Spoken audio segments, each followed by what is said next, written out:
It's funny that you didn't think of buying actual equipment before heading out in an RPG. Yeah.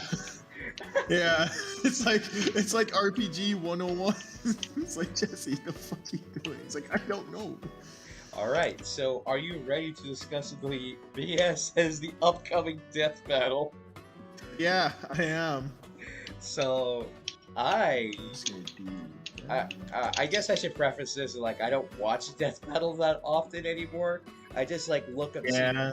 Yeah, it's just like, oh, who's fighting? Oh, that's interesting. All right, bye. And then I make a prediction with. We make a prediction and like, oh, were we right? Oh, okay. And then we kind of like. And then there's times where we're wrong, but we shouldn't be wrong.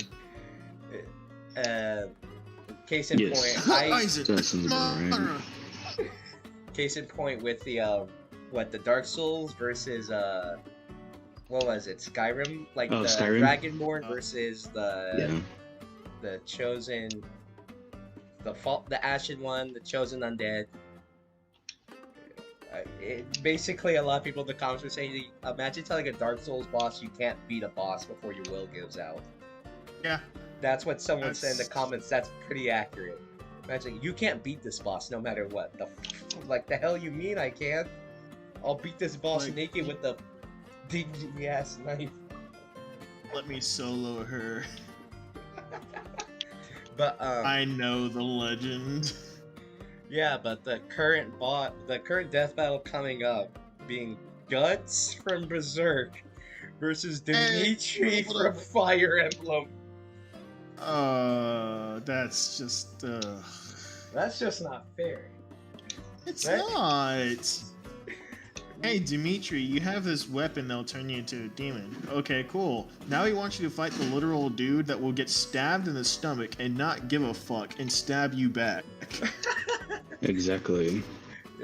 With the giant-ass sword that's comparable to fucking Ichigo's base fucking Zangetsu.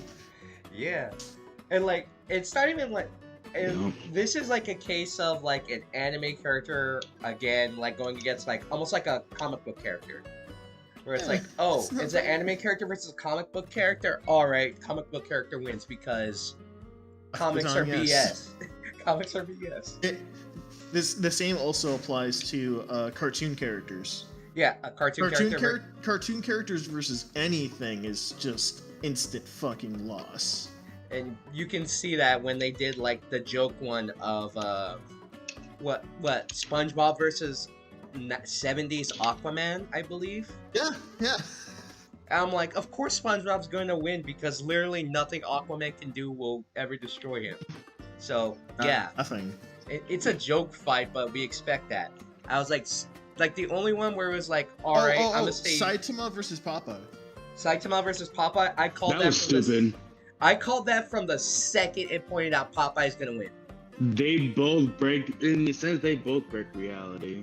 Popeye is a cartoon character who's watch and stretch and stuff. So he has more absurd feats than something like Saitama would ever did. Like, it'd be different if we said like a more interesting matchup for like certain people. That's where we like, oh, we know it's a stomp, but we still would find it interesting because we want to see one character get royally screwed. Was Omni-Man versus Homelander. Oh yeah, that one was just appealing to the audience because no one liked Homelander. Everyone fucking knew Homelander was gonna get stomped. Everyone knew this. Yeah, we like Homelander because he was a piece of crap, and we wanted to see him get his comeuppance.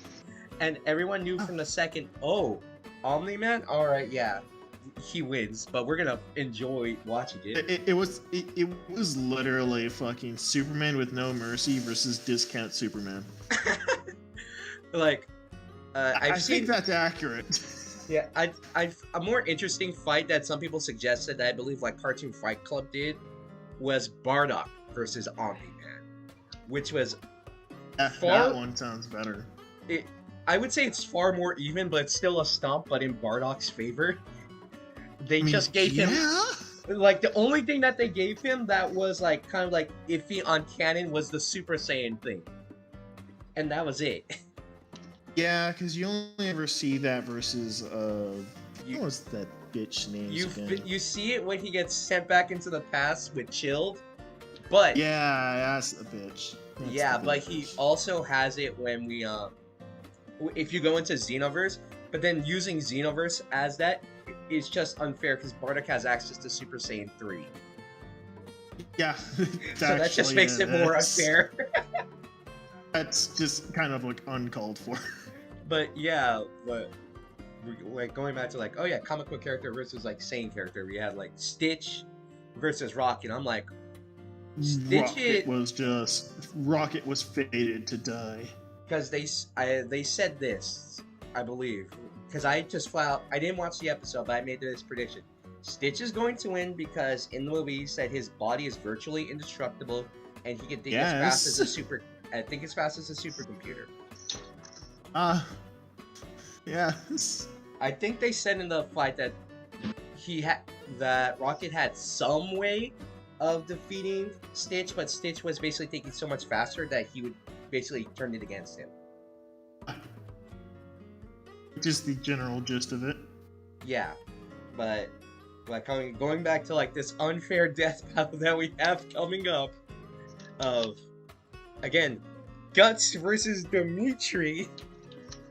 I just thought through my mind process, thematically, it makes some sense. Like, these guys have gone through trauma and abuse. So, like, alright, yeah, thematically, it makes sense. But stats and lore-wise, it's going to be a raffle stump, and no one's gonna like this. As, like, because it's not gonna be, like, super entertaining, because it's gonna basically be Dimitri doing, I would say, mostly no damage until Guts goes into his Berserk armor and just raffle stomps him. Yep. Because I believe they did that before with Nightmare. Because, like, oh yeah, he was even with Nightmare. And then he went into his Berserk armor and then shot Nightmare's head off. And like just any sane anime character would do. So yeah. And you could argue that, oh, because of game feats and breaking up bullcrap, that Dimitri could squeeze out a win. But remember this, Death Battle doesn't really take in like people's account of how the game plays to say how a character is super strong. I.e., they did this with Yang and Tifa way back in the day with Ruby, where people said like Tifa should ruffle stomp Yang. With no difficulty because of her limit breaks and the fact that she can theoretically lift diamond weapons. And that Death Battle's excuse like, oh, Tifa doesn't show strength of this caliber outside of her limit breaks. That doesn't matter. That is bullshit.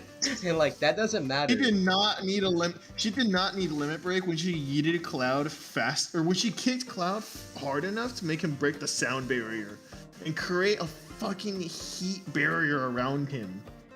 In the movie specifically, because in the movie specifically, yes, which is a part of the canon, because I believe they use reference to that in the fight. So, yeah, like Death Battle has never really taken into account like broken crap that characters can use in game. So like here, let's have Dimitri max stats, everything. Use Atrocity with his crest that could theoretically proc and give him a critical hit, thus defeating Guts, like in an attempt to like decapitate him, which is probably going to be his only way of really winning. I love how you say that, and it just immediately in my head is like, okay, all right, Dimitri, you're fighting Guts. I need you to roll a nat 20. You need to roll a nat 20 crit. And you need to aim for his head, and hopefully he doesn't miss. Yeah. This is essentially going to be the Thanos, you should have gone for the head. Yes. Then, Guts would still probably kill your ass even if you did. Yes. And let's like again, we're going to kind of like go into the theme of this, where Guts just suffered a really crappy life. He was born from a prostitute and raised by a band of mercenaries with his D-bag father who pimped him out to the other mercenaries and then tried to kill him, and then Guts killed him, and then he had a crappy life with his other friend Griffith, who then A-worded his girlfriend at the time right in front of him. So, yeah, pretty crappy life. But a little bit. just a little bit. But Just a tiny bit. You could also go into the fact of like, Dimitri had a pretty decent life until he witnessed the tragedy of Dusker, where he's like, oh, my father is dead, most of my people are dead, some of my best friend's older brother died, and then all this other stuff happened to basically where it broke Dimitri psychologically, and he's basically just kind of like hiding this psychopath that's hiding underneath him. Yep. It was like, hey, we couldn't kill you normally, so we're just gonna kill you, mentally. Yeah, and then Dimitri goes off, and depending on which house that Byleth takes, determines if Dimitri lives or dies. And it actually affects his mental state too. Like, if you choose to side with Edelgard, Dimitri actually grows up to be a decent, competent ruler. He doesn't get scarred. He's basically just a king put in a horrible situation to help defend his kingdom from an invading force. And he gets really upset when Edelgard is coming in to kill him. He's like, why would you do this? But I'm pretty sure most people would be in that situation. Like, why? Like, we were friends and all that. Well, the thing is that you also have to think about that, yes, most people would say, like, dude, why would you do this? It's, like, kind of fucked up. But then you also have to think that most people nowadays would literally be like, oh, step on me, mommy. My opinion on Edelgard has changed drastically since the game first came out. I'm like, oh yeah, I'm really with Edelgard. I'm like, oh my gosh, after playing the game through like 3 times and finding out what really happens, I'm like, I don't really trust you. Because you're basically willingly ignoring information, or you're trusting the people that helped experiment on your family.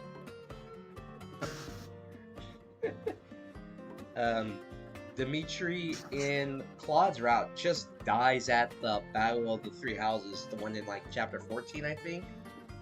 Mm-hmm. He just dies off screen, and we're like, really? We're not gonna get anything? Nope. That he was overrun by zombies, because you don't really get to see what happens to him, so you can make up your own bullshit story on what happens to him. Pretty much, yeah. We just know that the dude escaped. Hilda basically says that Dimitri fought as hard as he can and still just died. Which, if we're going off lore, that means that Dimitri's power level is very inconsistent. He's either like strong enough to easily take out most people. You can even say this about his own route. Whereas if he gets snuck attacked, that he's pretty like but at that point he was also willing to he was also very suicide. I can't say that on YouTube. He's very heavily leaning towards self-deletion.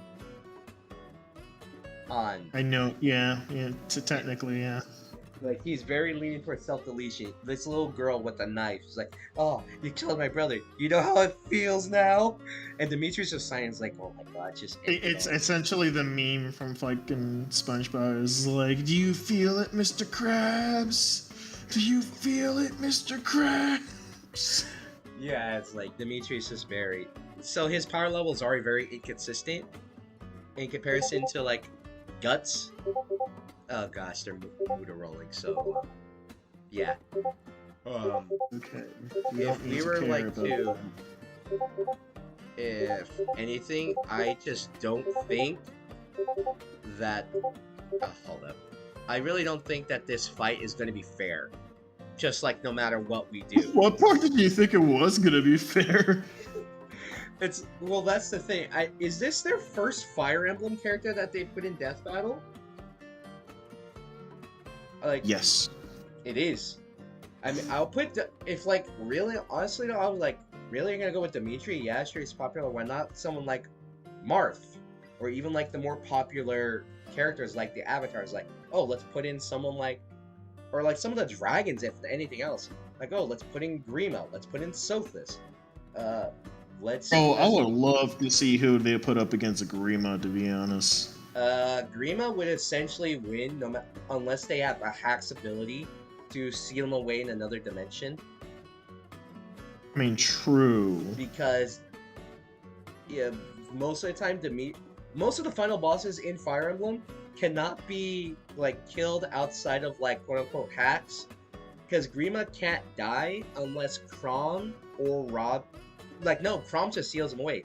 Grima cannot quote unquote die unless Robin delivers. Robin has to kill him himself. If Chrom deals the finishing blow, then the cycle just repeats. Yeah, the cycle just repeats. Anyone else is like, oh, too late, too bad. Like you, even with like Duma, you have to defeat him with like Duma from Fire Emblem Echoes and Guided. You have to defeat him with Falchion, or else you don't get the final kill. Who else? Anankos is real. Anankos from Face is just BSOP, because Fire Emblem Heroes essentially is saying that Anankos is top tier in the verse, because he could just tear his way into other worlds without being summoned. Basically Zoro, but he actually knows where he's going. Yeah, because that's what they said about Anankos when he was dropped in Heroes. That they're wondering, like, because like Selena, Odin, and Lazar are like, wait, everyone else is being summoned. Wait, do you feel Anankos? Oh crap. This guy is not, he hasn't been summoned. He's just forcing his way, which no other hero has done. Meaning like, Could you just imagine him just like coming in and he's just orange justicing? Yeah, but Anankos is essentially that guy, so. But yeah, going back, like, Dimitri, I'm like, okay, yeah, he's a popular lord. A lot of people like him. He's, like, the most common pairing on, like, Archive of Our Own, so. It's essentially over everything. Yeah, him and Byleth. Wait, does the price go up for the inn? Yes, the price, Jesse's playing Entry and Odyssey right now while we're discussing this. Every time you level up and the further you go into the dungeon, yes, the price does go up. It's never. Fuck! I'm barely making a living. I'll tell you this: it's never to the point where you like actually can't pay anything. Like at most, it'll grow up to be like 500, but that'll be like near end game where you're like making hundreds of like gold just selling stuff. So it's never going to be to that point. I'm barely making 100. Haven't buying more armor. Focus on. Well, let's go back to this while I fucking suffer. Yeah, it's just like. More details on this. I'm playing on expert difficulty because I'm a moron. Yes, he's playing on expert difficulty because he doesn't. But going back to this, it's like, who would be a more appropriate fight for these two? Or hell, even for another character from Fire Emblem. Like, you could probably do an avatar battle to see who's the most powerful. If we wanted to do that. Cool. Though I would think it would come down, if they did that, it would probably come down to maybe Robin and Byleth. And maybe Shez. Yeah, like an avatar battle. I would say it'd probably come down to like Byleth, Shez, and maybe Robin. I'd say maybe Robin because he has I say Byleth because I mean Sophis primarily. Yeah, I would say if we're gonna give them like their quote unquote like partners, like their draconic partners, Corrin is just screwed because Corrin doesn't have a partner. He really does. I mean, he is the dragon. He is the dragon, but out of all of them, I would say Corrin is probably the weakest, at least like lore-wise. Yeah, because even when, like lore-wise, because even when they win in their, like in your version of like say Conquest or Fates, even if you have Yado, you still lose to Anankos given the DLC that happens. And even if you have Revelations, you could still lose to Anankos because Shigure, Azura's kid, flat out says, yeah, we had the Fire Emblem and we still lost. Yeah. And that's like saying something like, oh yeah, we had the Hack's ability to win and we still lost to this guy. Yeah. And it's like, oh yeah, the only way to win. Here, you need 2 Omega Young. You need 2 Fire Emblems to beat him. So you could say that. Hold on, I got a question about like the Fire Emblem avatars. Yes. Does any of the avatars have the power to just fucking trap someone in a different universe? Because thinking about it, Robin can't die unless Grima dies, or unless he kills Grima himself. Okay, so Unless I have that mistaken, because again, I- idiot, moron here. given what I remember, I haven't played Three Hopes yet, the Fire Emblem Warriors version of Three Houses with its cast of characters. Shez has basically like a version of Sothis in them that is supposedly on the same level of power, but I don't think they could trap anyone in other dimensions. Byleth has the ability to, because of the Sword of Creator, and if they merge with Sothis. However, you would also have to take into the fact that Sothis can still quote-unquote die if they run out of enough power, because that's what happened in the past. Shez can barely keep up with normal Byleth in the beginning, because Byleth just waffle stomps them until they unlock that like hidden power within them. Basically, they unlock Super Saiyan. A hell of a lot in that battle, and I was just like, fuck. So yeah, you have that. What else? Like you could use, like again, like Corrin is like probably like the easiest one that's gonna be might be taken out first. You could say Shez might be next because despite being a mercenary, it's shown in like some support conversations and in dialogue that they're really not the best because Byleth easily defeats them, pretty much. Even later on, it's because that Shez is essentially using hacks, and that Sothis took over Byleth's body that causes Byleth to lose. So, makes sense. if you're gonna go, it'd probably come down to Robin versus Byleth. And you could probably say if they give Robin like being possessed by Grima, then Byleth would quote unquote win if they reverse back time, but Grima can also not be affected by it, given his ability. Like, oh yeah, I try to merge with myself. If you try to fuck around with time, I'll know about it and I'll just go back and stop it, because he does that. That's the whole plot point of Awakening. It's like Grima going back in time to stop Lucina, Naga, and all the future children from changing history. Yeah. So, going that, like, I would expect the Avatar battle to come first, being like the most, or putting someone like Marth, like the face of the series, in like a death battle. But to be fair, Marth would probably also lose whoever they put him up against. Right. As like, oh, like here's like the face of the series, but he's probably gonna get waffle stomped because Marth flat out says like, yeah, I'm not that strong. My strength comes from my allies, even though he's like very skilled. He pulls a Kingdom Hearts. So, alright, the only way they could probably say Marth would be able to quote unquote win his fight is the fact that he quote unquote fought Meta Knight in Subspace Emissary and is able to match him. That makes sense. But then again, you can't. Then again, Death Battle has been iffy on what they take as canon or not. Right. So, anyways, yeah, I really don't think of I can't think of a proper opponent for Dimitri as someone who starts off good, goes to a dark place, and eventually does become good again. Depending Can on I just the say route. that I don't get why, like, this is like, oh, it's like, I don't know, a match for Dimitri, and my mind instantly went to Frederick. As much as I like Frederick, I'm pretty sure he probably still lose. The only thing going for him is that he has mobility over.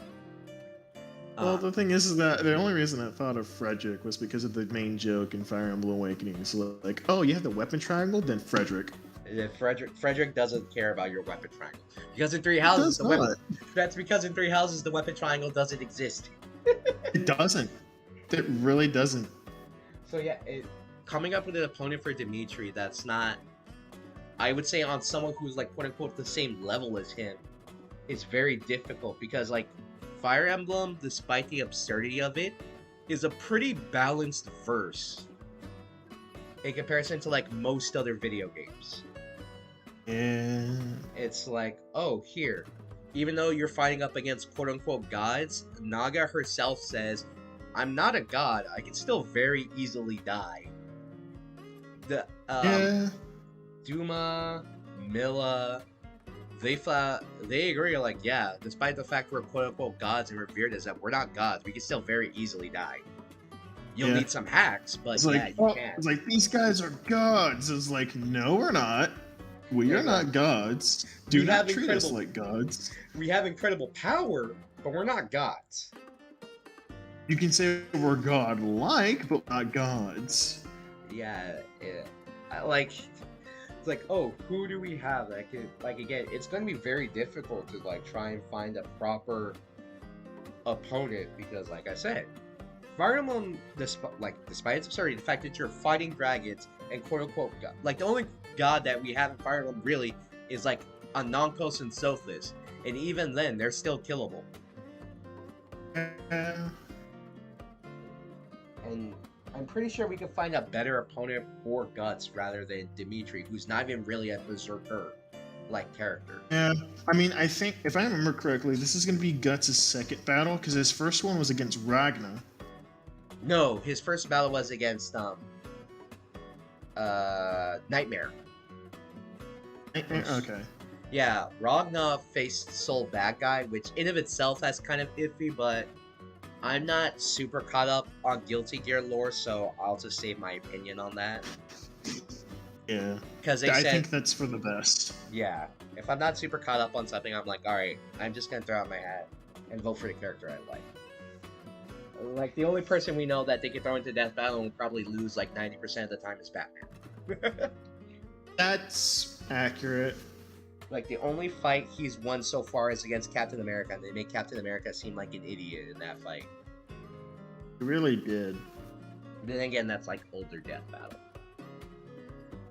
Yeah. For those who do not know, because this was actually a really old Death Battle, basically the way this is spoiler, the way Captain America loses is by yeeting his shield at Batman, and Batman, being the fucking goat that he is, catches it and yeets it back at him. Yeah, they don't really explain, because, like, they said that Captain America, they use feats of, like, oh, Batman can sneak around, Superman's super hearing, but they don't really explain it. They say that basically the reason that he won, oh, here we go with the rolls again.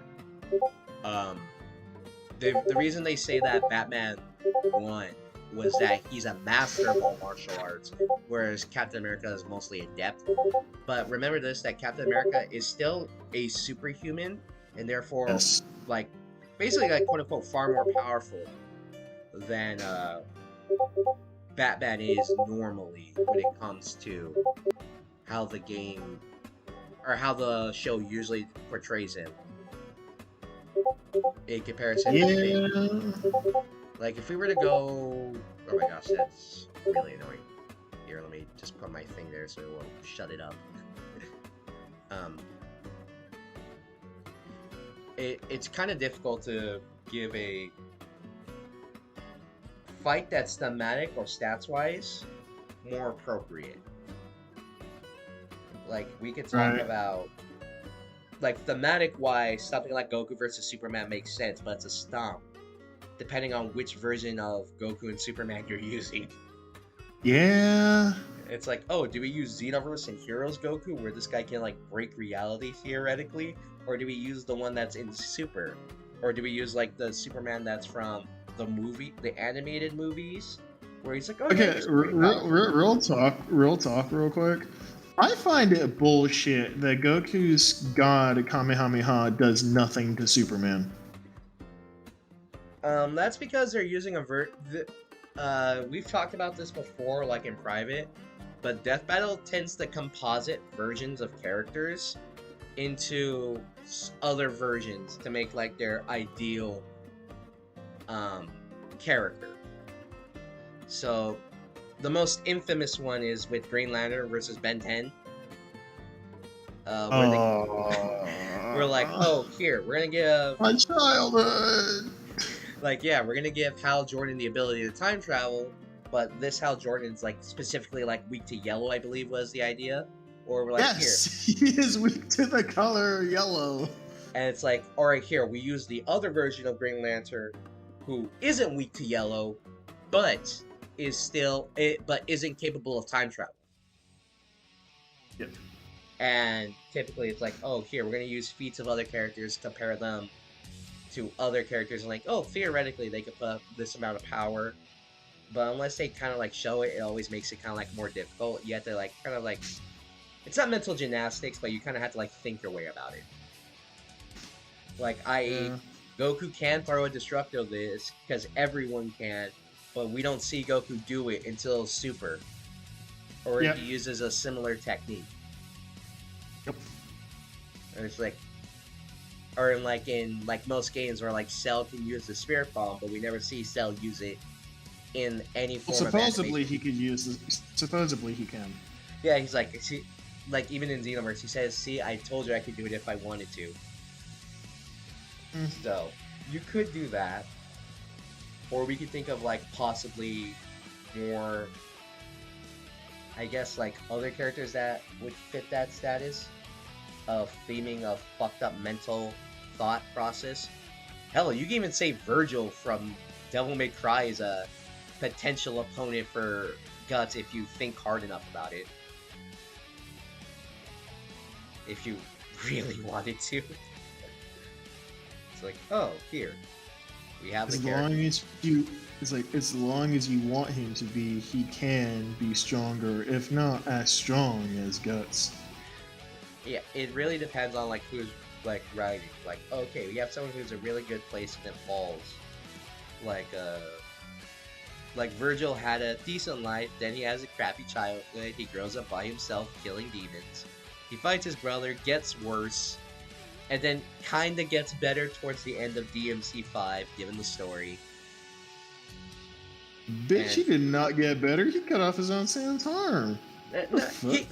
He quote unquote gets better given what happens in he like basically accepts like, alright, yeah, I fucked up here, let me go to the demon world and fix this mess with my brother, where they're kind of like joking around and having fun in hell, where they're complaining is like, Dante is like, I'm up one. He's like, and Virgil's like snapping back at him like, where'd you learn to count? We're even. Like, yeah. Like, that's some sibling banter. That's why I said Virgil gets slightly better. Like, you could probably say he's still very serious and all that, but around Dante, he kind of like loses his cool a little bit. I know. I just love the fact that he hates Dante saying jackpot. Even though he said it in DMC3.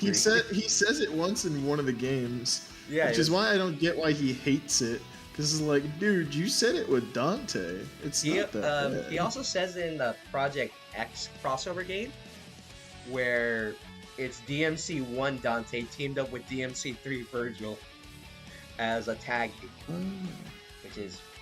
That's a massive crossover game celebrating Capcom and Namco, so it's a really... you take it more for fun than anything else. But... yeah, I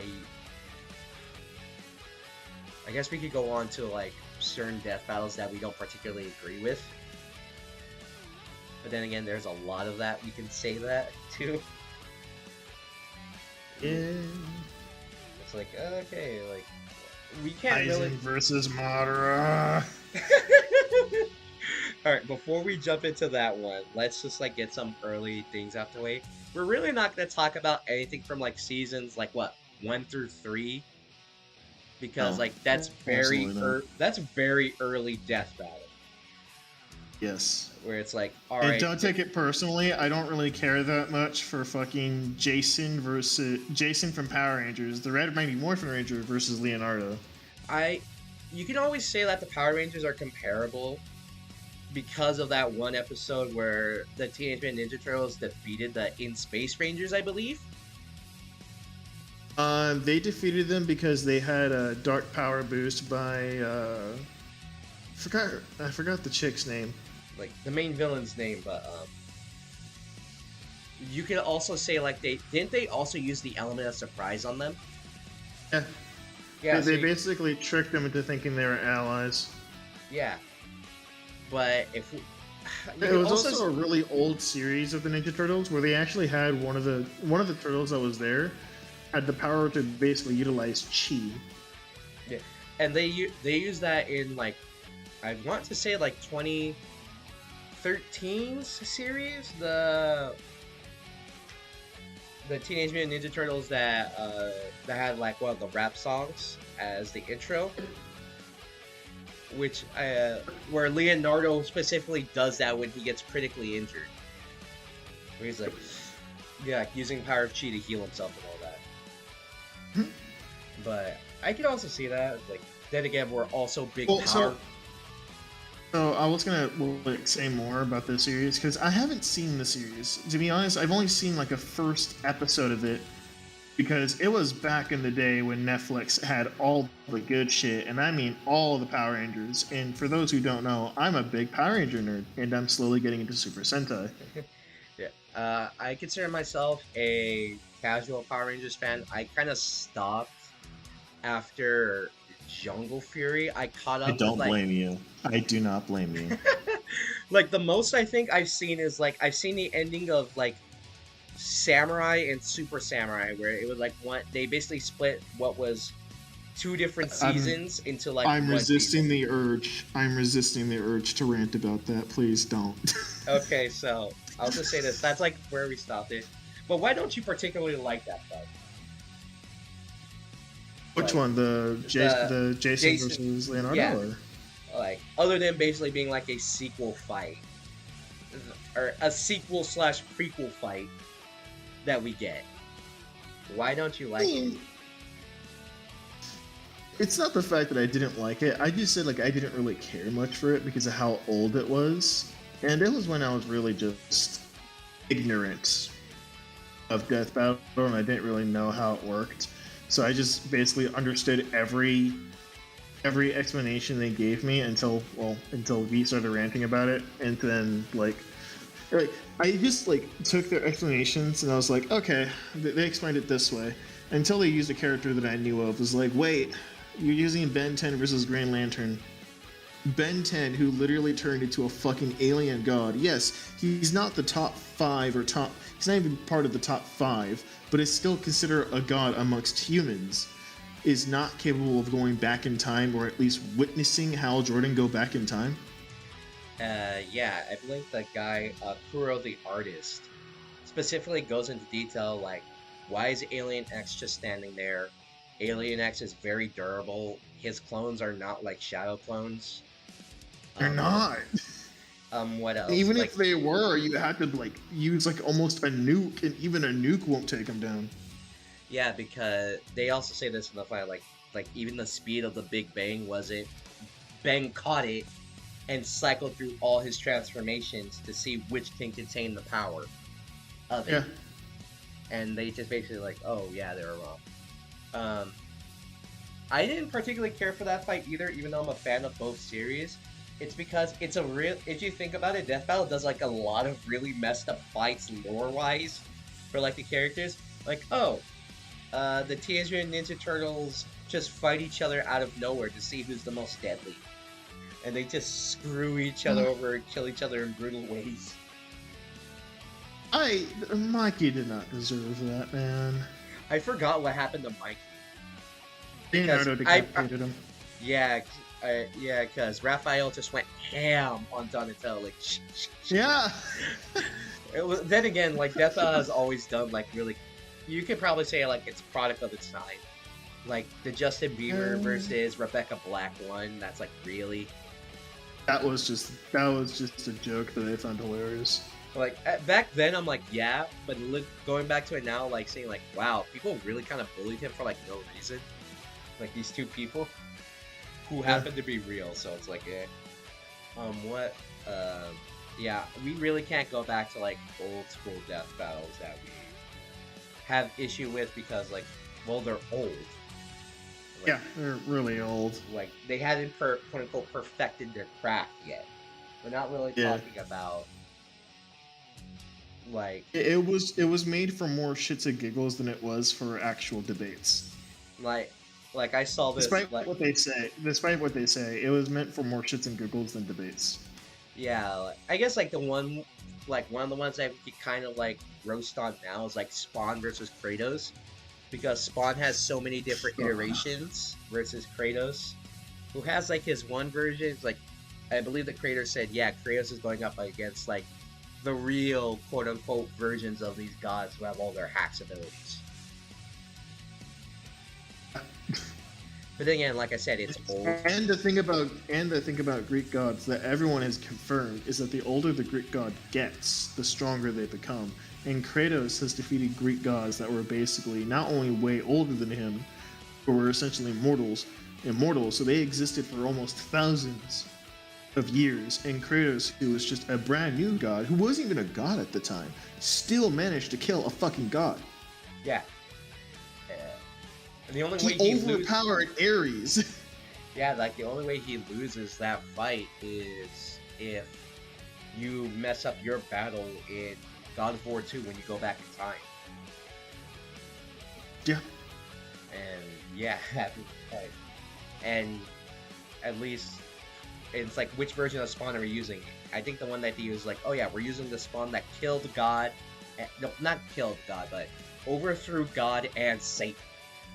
So it's like, okay, you're gonna throw over two beings that are pretty damn near close to omnipotent. All right. So we'll let you have that one. But maybe they could redo that fight now. They probably could redo it. Kratos would mollywop him. Maybe. Again, it depends on which version of Spawn we're using. Yes, I could see that, but like, if you use Kratos, you're gonna end up using the most current form of him, which is he's already pretty old, so he's already got a significant power boost. But then again, like you said, with anyone with a comic, like any character that's a comic book character is basically a guaranteed win for them. Yeah, like, because only they have access to random bullshit. It's like, because I'm not keeping up with comic books. It's like, the current version of Spawn right now, he can literally stick his hand to the ground and pick up the blade of fucking Satan that will destroy anyone that it touches. Yeah. You're probably not over exaggerating with that thought process. I was just trying to make a joke. I wasn't trying to over-exaggerate. Like, we're joking. I swear to God, if that's a thing, I might actually just stop. Like, remember, like, the version that they used in the old Death Battle was like, oh yeah, here, Spawn overthrew, like, God. And we're not talking like a god or a type of god. We're talking about God in Christianity. You know, the one that said before there was anything, there was God, and then he made everything? Right. And then yo, bro, I just thought of something that Spawn could fight. Who? Nyx from Persona 3. Really? I still would say that's easily in Spawn's favor, but it'd be interesting, I guess. It'd be interesting. Because it's mainly because Nyx is based. So for those who don't know Persona 3, because again, Persona 3 is an old game. In Persona 3, you basically fight this. There's going to be a remake called Persona 3 Reload, but back to the matter at hand. Nyx is essentially known as the final boss for Persona 3, and he had 13 separate health bars that you had to deplete before you actually beat him. And towards the end, you find out that he was essentially the representation of death. Yeah. And even though Nyx was defeated, the concept of death was not. You know, it'd be funny, like, Spawn. Here, I'm here to kill death. Yeah. Is your name Nyx? Like, why do you ask? A kid with blue hair with headphones told me to kill you. Like, story-wise, you could get very interesting, like, quote-unquote death battles. Like, now that Bayonetta 3 is out, and we have Devil May Cry 5, you could do Nero versus Viola as a fight. You could do that. Right. Though, then again, you could probably say it's still in Nero's favor, because Nero beat, and I'm using this in quotations, Dante and Virgil with a single. He beat Dante with a single hit, and he beat Virgil. But you could also say that they were exhausted when that happened. I still love that line from Dante. It was like, "Save us, my ass! That bitch nearly killed me." But yeah, you could also say like you could say this that Dante and Virgil were exhausted from that fight because later when Nero tries to stop them, they do the same thing, where they both backhand him like, "No, you stay." Yeah, essentially. Yeah, which is like yeah, it's interesting. But it's like, oh, yeah, no, this is probably another fight that you could probably say is not going to happen. They could probably do more joke fights, but I would assume that like certain fights is gonna like just because anime fans and comic book fans are a very passionate sort of fan base, where we'll say like anything is like going to be wrong Right. or rant or something like that. So going to the one that you said earlier, Aizen versus Madara, it's all coming together. It's going full circle. It's going full circle, boys. So, for most of you who don't know, if there's a representation of a fight that everyone wanted to see, but disagreed with the outcome, it would be Aizen versus Madara. And to an extent, you could say this with Obito versus Darth Vader, but we're not really going to go into that one right now. We're really not. Or not at least till Aizen versus Madara. Like, the whole reason, like, everyone wanted to see is, like, oh, yes, it's a very comparable fight. They have easily pretty powerful feats. They're both masterminds. It's good stats-wise, and it's good, like, thematic-wise. The only problem that people really had came towards was kind of like some of the things they used in the battle. I.e., like, Madara getting access to the Ten Tails. Yep. Because that requires a massive amount of prep time. And one of the rules of Death Battle is just kind of like throw them in there, like a thematic setup. Like you could have like Madara trying to set up the Ten Tails, and Aizen shows up to stop him, and then you don't get that because then that's not fair. And the fact that they tried to BS their way and say that, oh, Madara knew he was under an illusion and was able to get out of it, which is not how Aizen's illusions work. Yep. Because Aizen, like, yes, the Rasengan is like, oh, it's a free get out of jail free card for Not illusions. the Rasengan, the Sharingan. Sorry. It's been a long day for me. All right, it's been a long day. That's all I can really say. That's all I can really defend myself with. Anyways, the Sharingan. The Sharingan is like it's just a free get out of jail card for any illusions in the Naruto verse. Because in the Naruto verse, it was essentially a free genjutsu breaker. Yeah, it's like, oh, I'm under a genjutsu, and like you really couldn't play them under it. And their version of genjutsu was basically quote unquote unblockable because beings of pure chakra and beings that had no chakra could be influenced by genjutsu from a Sharingan, a Ride Sharingan, or whatever the hell the final forms were.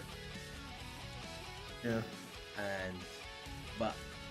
But the thing is, theoretically, anyone's hypnosis put under there could be broken. It's just difficult. Like the only one the only one that was unbreakable, at least I think according to lore, was what the Tsukuyomi from Itachi. He's like, yep. I let you the out. The Tsukuyomi when I by Itachi is damn near not only unavoidable, but impossible to get out of. He's basically Itachi's like, you get out when I say you can get out. Yes, and it doesn't change the fact that when he puts you in this Genjutsu Tsukuyomi, you're literally facing hundreds, if not thousands of years of torment.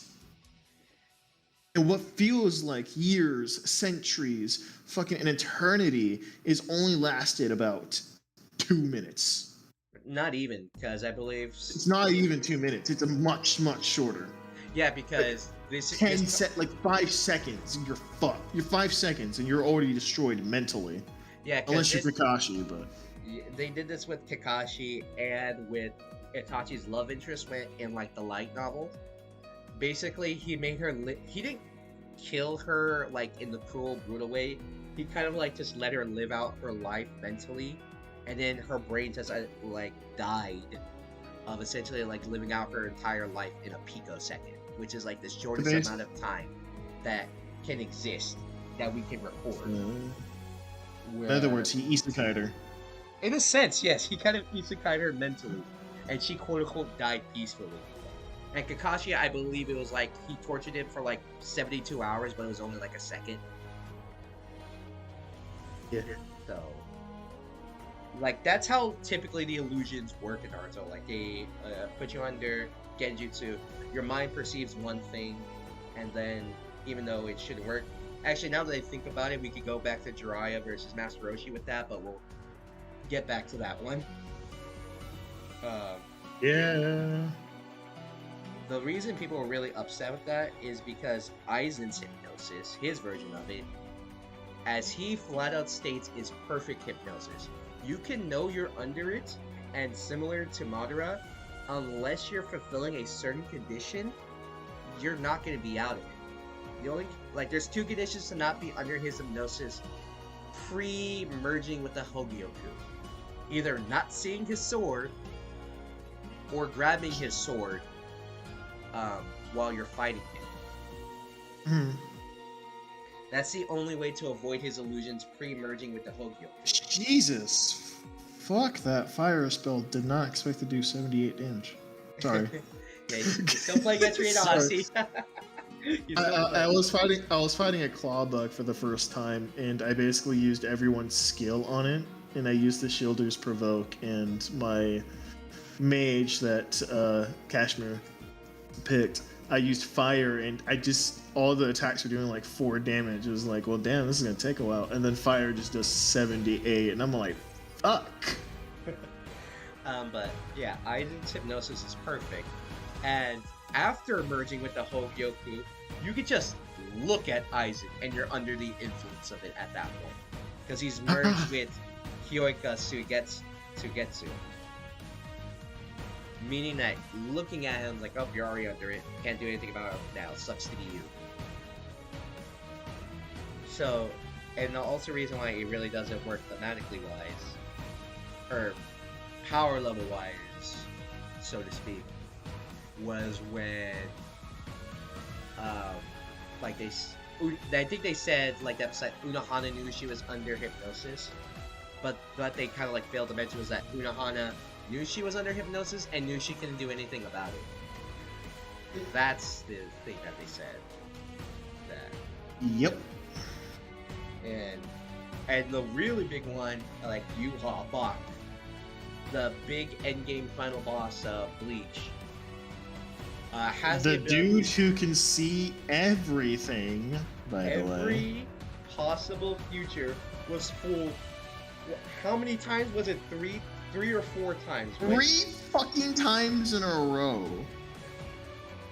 Like once when Yuha Bach came to see Aizen when he was still in prison, he's like, "Oh hey, how's it going?" And it's like, "You want to come join my army?" Aizen's like, "Nah, I'm good." And So I'm just chilling. yeah, and then like when he leaves, he's like, "Something's up."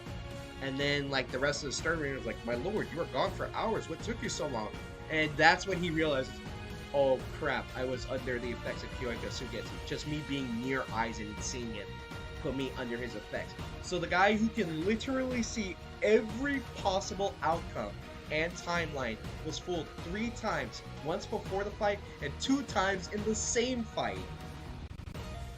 Also, one thing to bring up. During the fight that Kashmir was talking about, Yuha Bach gained the ability to not only see different timelines, but to pick one timeline and turn it to reality. And he proved this by seeing Ichigo's sword, seeing that it breaks in the future, and he just made it happen in an instant. Yeah, i.e., like what happened in Avengers, like before Endgame. What was that? What was the Avengers movie where Doctor Strange is using the time stone to figure out that one reality where they win? So it wasn't Endgame, Infinity War? Infinity War. where it's like Doctor Strange is like using the time stone to figure out which possible reality it is, and he has to work towards that reality happening. Yuha Bach can just make it happen. Yeah, you really can. Yeah, and guess what? Aizen still tricked him in that fight. And people were thinking how the fight was going to go was that, like, the joke about the fight was like this, like, oh, like, you say Madara's winning, he has Aizen on the back ropes, he's about to deliver the final blow. It's like, ha, you thought your illusions could harm me? I could see through them. And then Aizen just lets out like a sly little smile, who says you're not under one right now. And that's when Madara can realize before he dies. That would have been like perfect, like, you were under the assumption I never stopped using it. Which Aizen never stops using it. Yeah, because it's always activated. It's always activated. Even with people who hadn't seen Aizen in 100 years, the Visors, they were still under the effect of Hyoka Sugetsu pre-merging. And here's the bullshit thing about it. There is actually only one way to not be tricked by the illusion. To not look at him. No, it's not that. Ooh.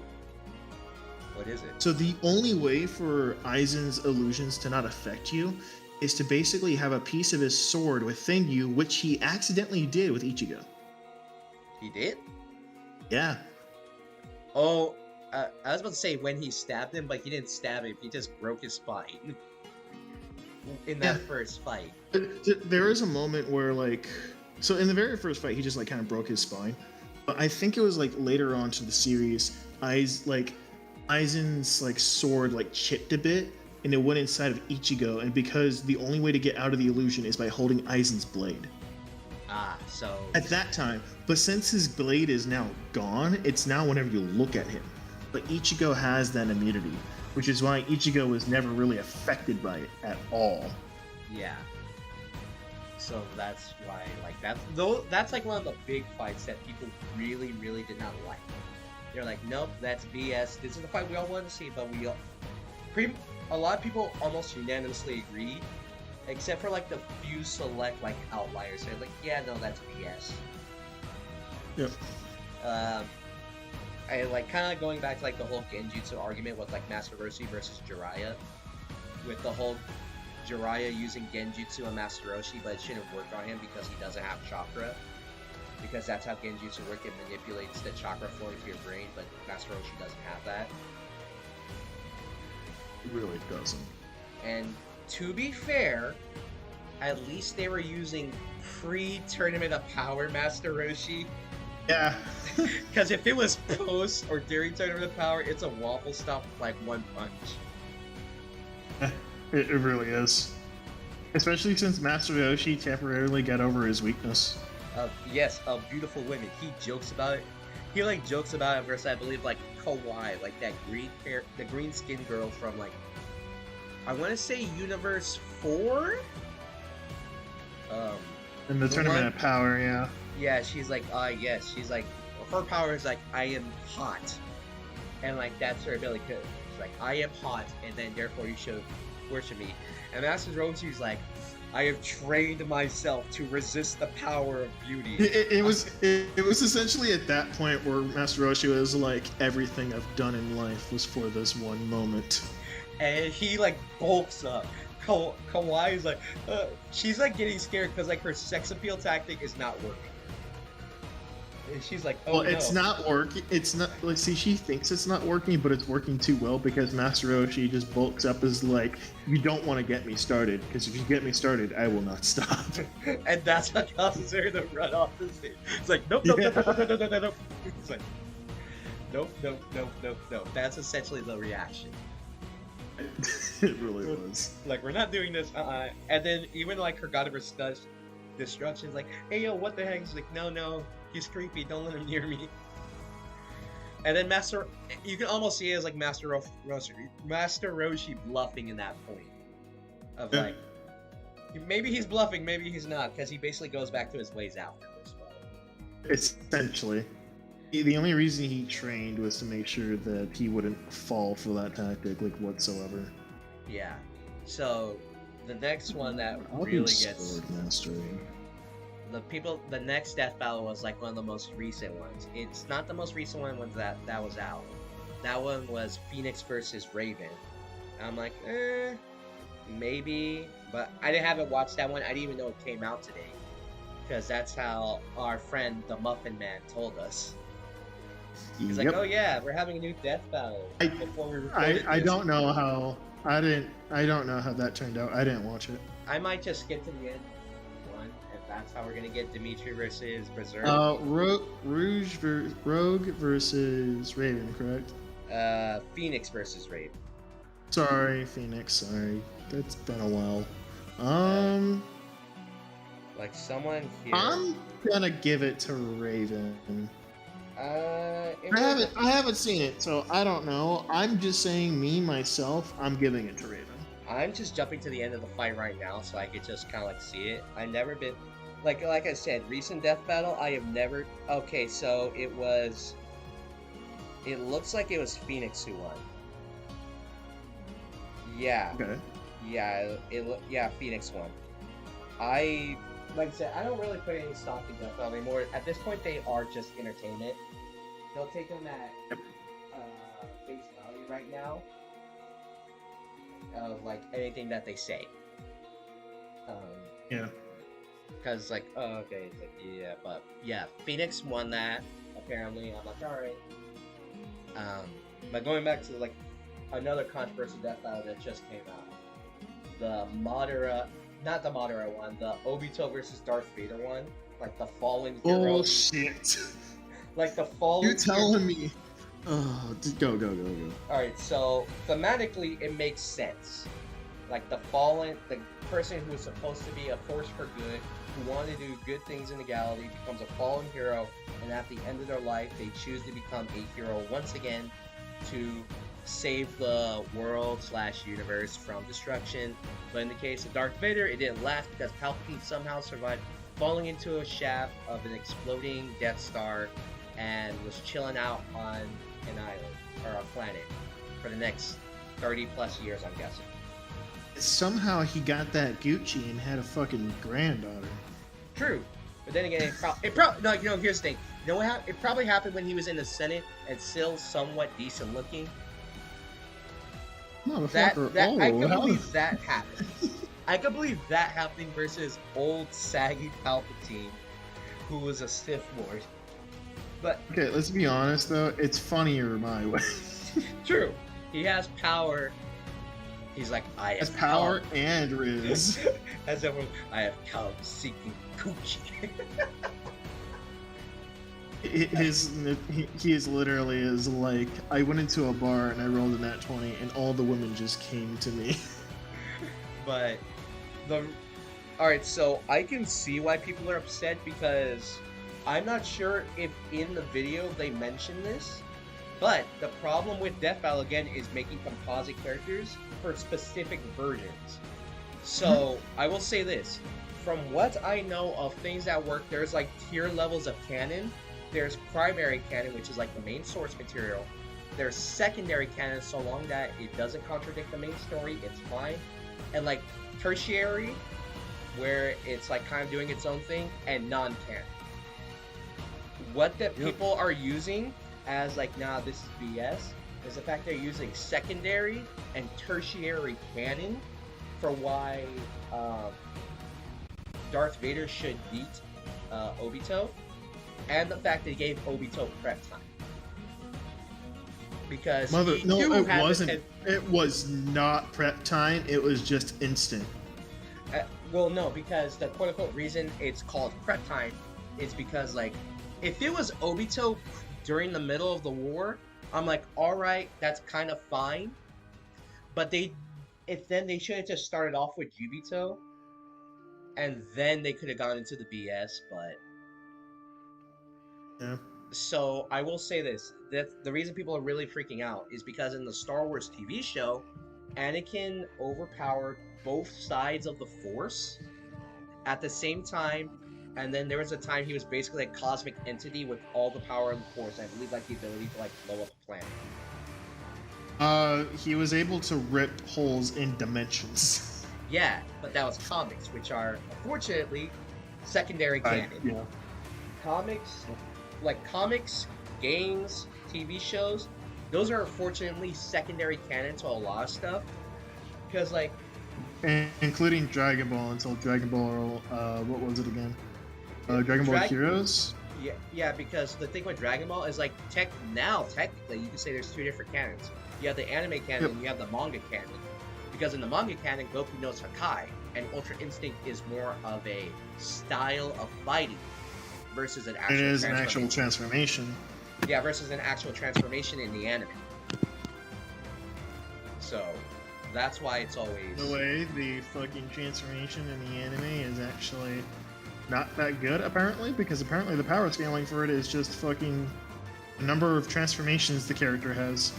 And you could also say that they're trying to kind of combine them because Vegeta in Battle in Superhero says that Jiren wasn't that much stronger than them, at least physically. It's just that he Okay, had to, let's be fair. Vegeta does underestimate a lot of fucking enemies. and Vegeta says like, oh yeah, he wasn't that much stronger than us.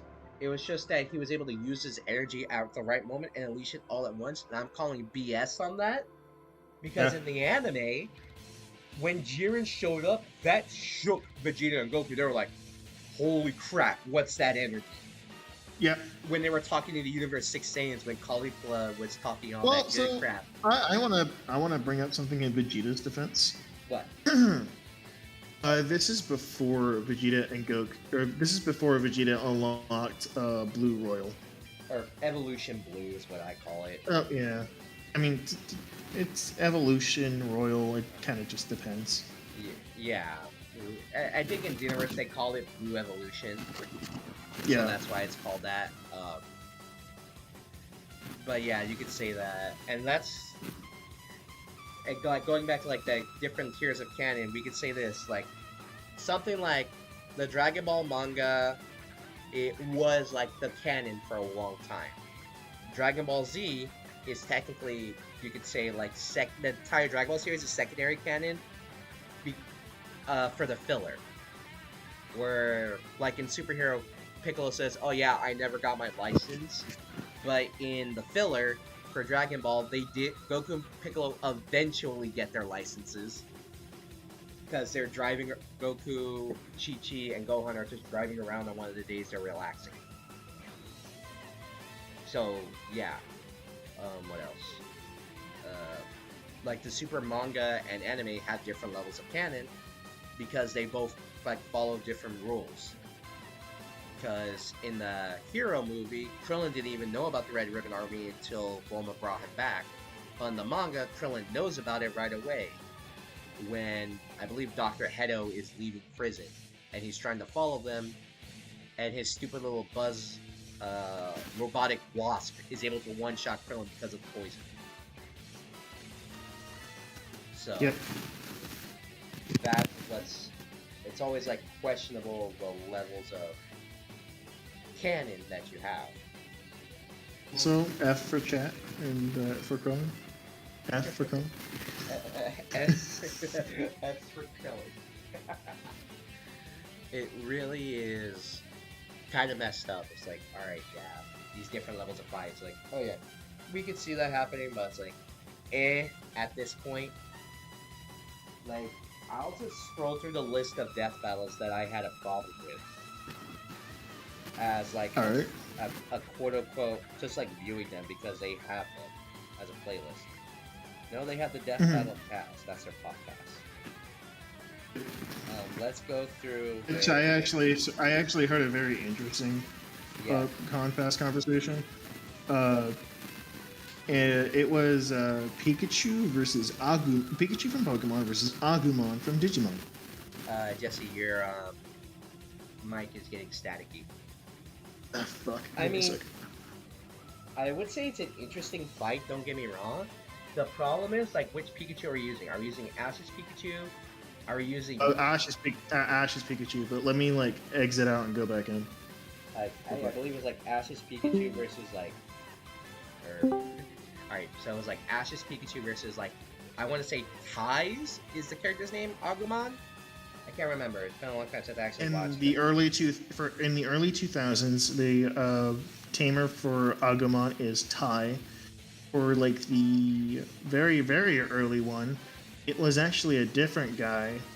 I forgot his name, but he had the power basically of Digisoul, which basically allowed him to punch Digimon. That was his gimmick. He was able to punch Digimon in the fucking face. He did not care.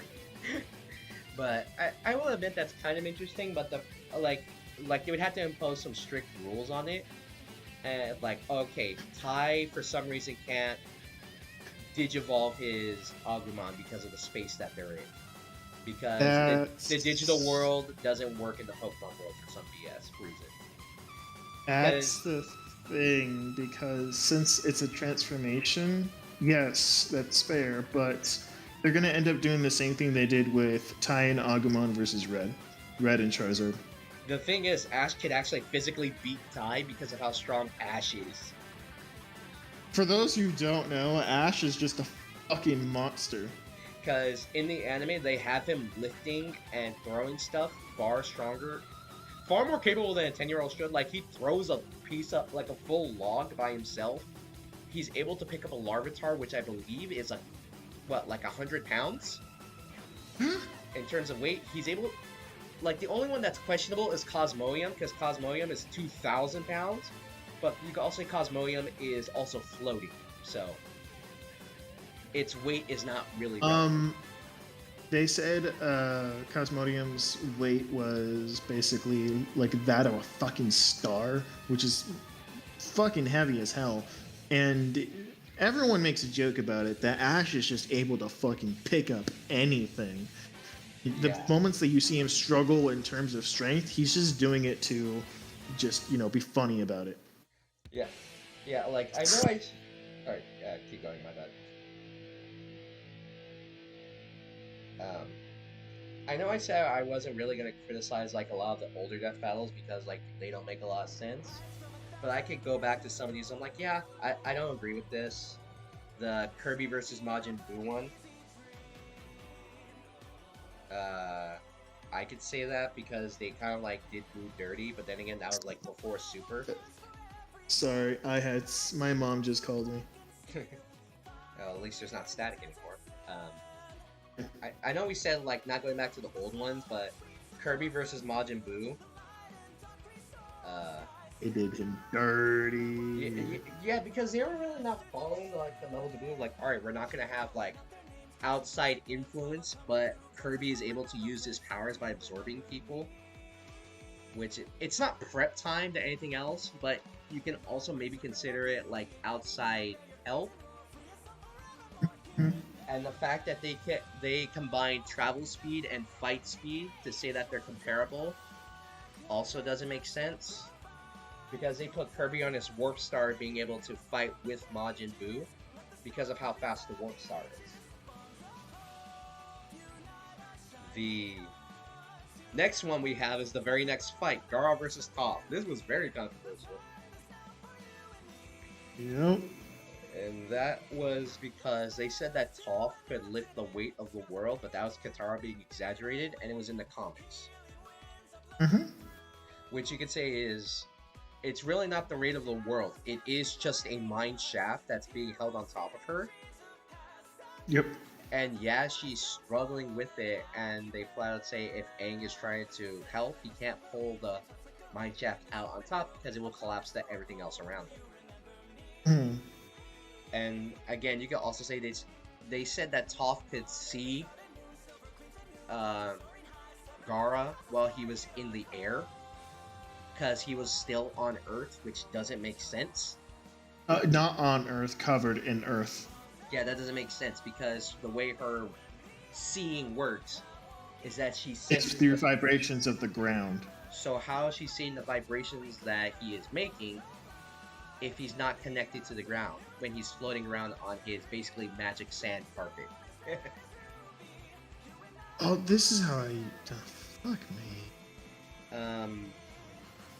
Another one Sorry. Another one I wasn't okay with was Ragna vs. Soul. Even then, though, I'm not gonna comment further on it because I don't know much about Guilty Gear's universe. Where I'm more of a Blaze Blue guy, so that's why.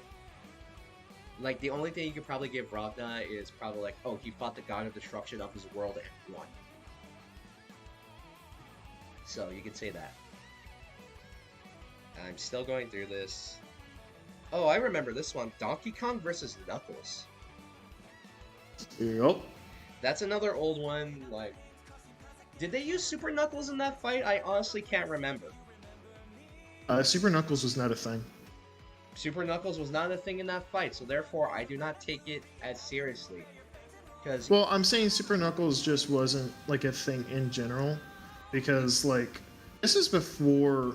Like, the closest thing we had to Super Knuckles in terms of, like, canon or anything was, Sonic Heroes. And even then, that wasn't Super. Ah, I have a counterpoint. He does exist in Sonic 3 and Knuckles. If you collect all the Chaos Emeralds and Super Emeralds with Knuckles, you're able to turn it into what is essentially Hyper Knuckles, or the super form of it. He essentially has the same powers as Super Sonic. You know, like, he's faster, he's stronger, he's invulnerable. The only thing really being able to kill him is being squashed. What the fuck isn't invulnerable as Super? Being crushed, and I don't know if running out of air is able to defeat you. As Super? In Super Form? I'm not sure. I haven't tested it yet, but I would probably put it past it like, yeah, no, he's fine. But yes, Super Knuckles actually has appeared. They just haven't used it. It's kind of like Hypersonic. Hypersonic only appeared once, and they haven't used it since. We've already talked about it, but Yang versus Tifa.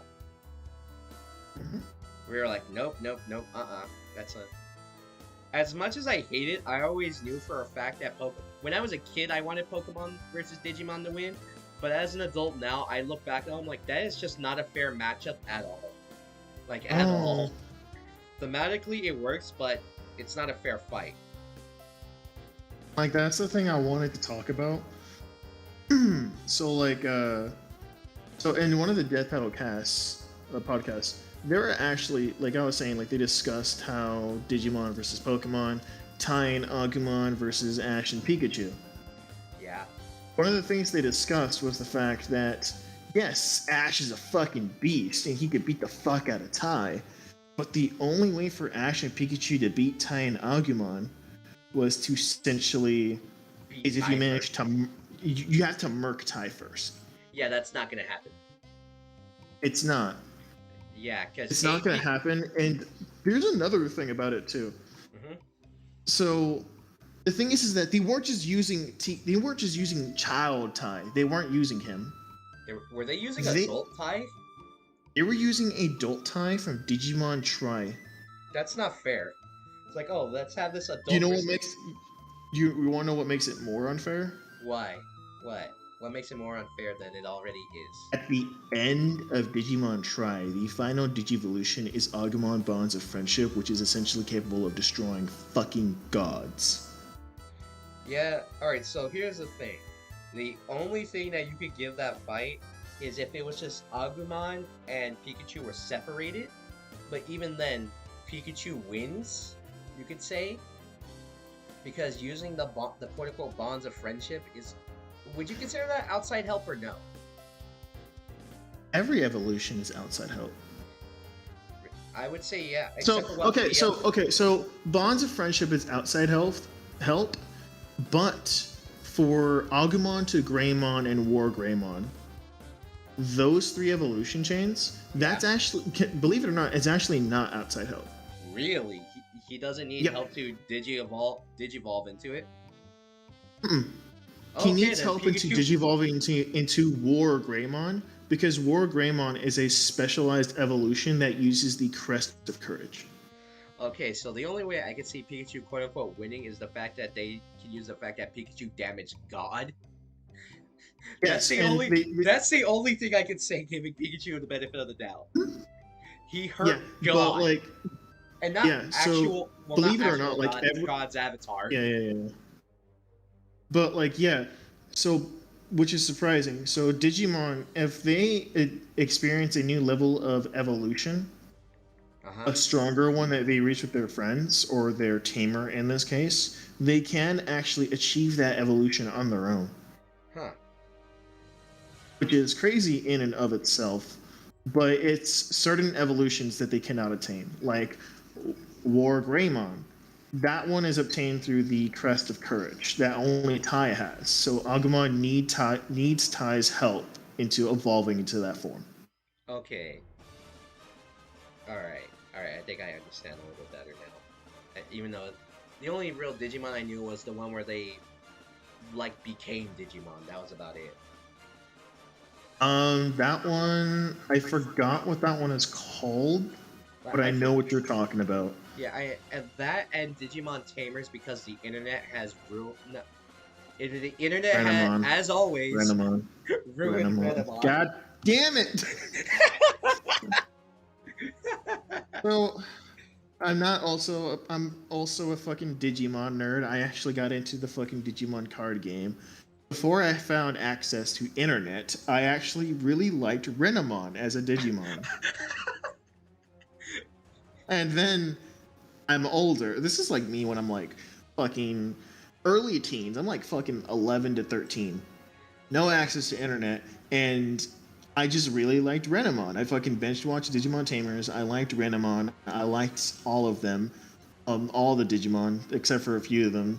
But then, as soon as I became like fucking like I was like 15 to 16, I got like my own phone. I looked at the internet, and there's just fucking Renamon everywhere, and not in a good way.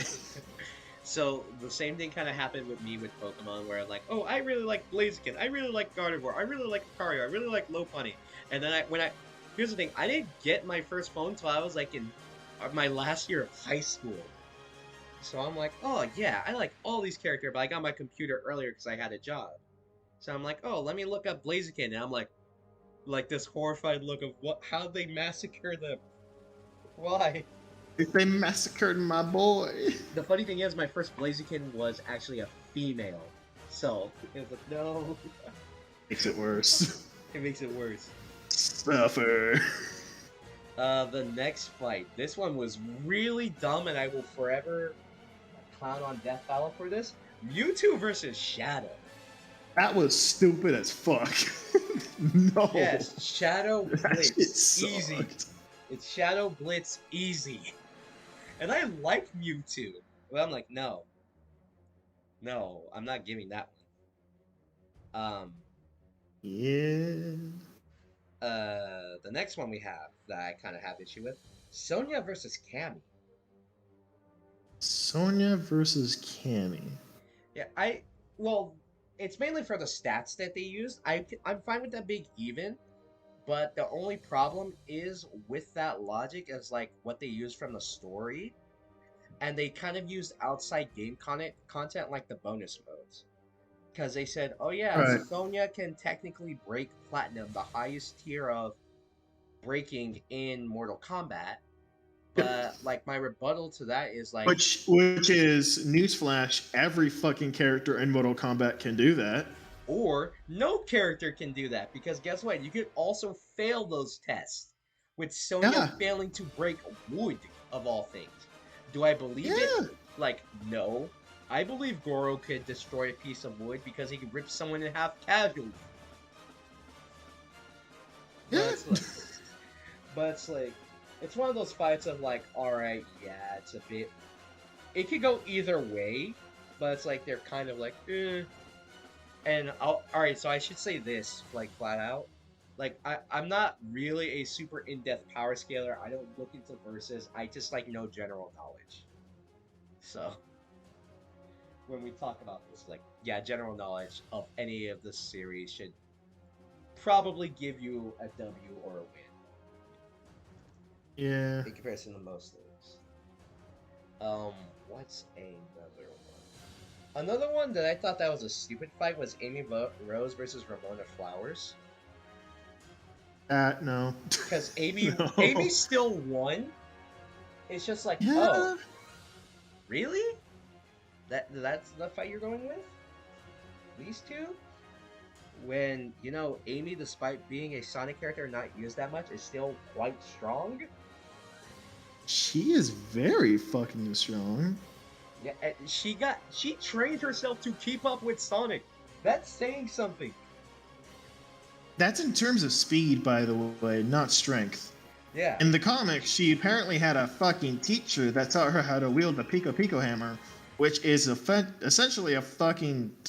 It weighs a shit ton, and she's able to swing it around like it's nothing. With Of one course, arm. this is. With one Yes, arm, and of with course.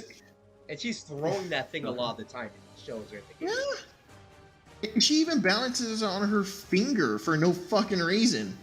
Just the flex. Yes. Someone actually made a joke about this on YouTube because, you know, you could find everything on YouTube. Yeah. But Amy had a hammer and she was talking to Shadow, and Shadow was like, "Amy, how heavy is your hammer?" And I was like, "I don't know, never weighed it, and it's been so long since I heard the weight that I just forgot it." And he was like, "Mind if I try picking it up?" I was like, "Yeah, go for it." And Shadow just fucking struggles and was like, "Amy, this weighs as much as like 3 fucking cars." I was like, "How are you swinging this around?" I was like, "Are you saying that like I can throw cars?" It's like, "Yes, theoretically." And then the next panel is her yeeting cars at Sonic. Well, it's like obviously that's a joke, but if we're going off comic canon, then yeah, probably. That probably Like I makes said, sense. like I said at first, like I said in the very beginning, this is a joke. Yeah, This was a joke. This is supposed to be taken as a joke. I'm kind of like going back and I'm like still looking through these, and I'm like trying to. Yeah, here we go. There wasn't a lot. Oh, I know this. The Power Rangers versus Voltron one. People later on are like, hold up.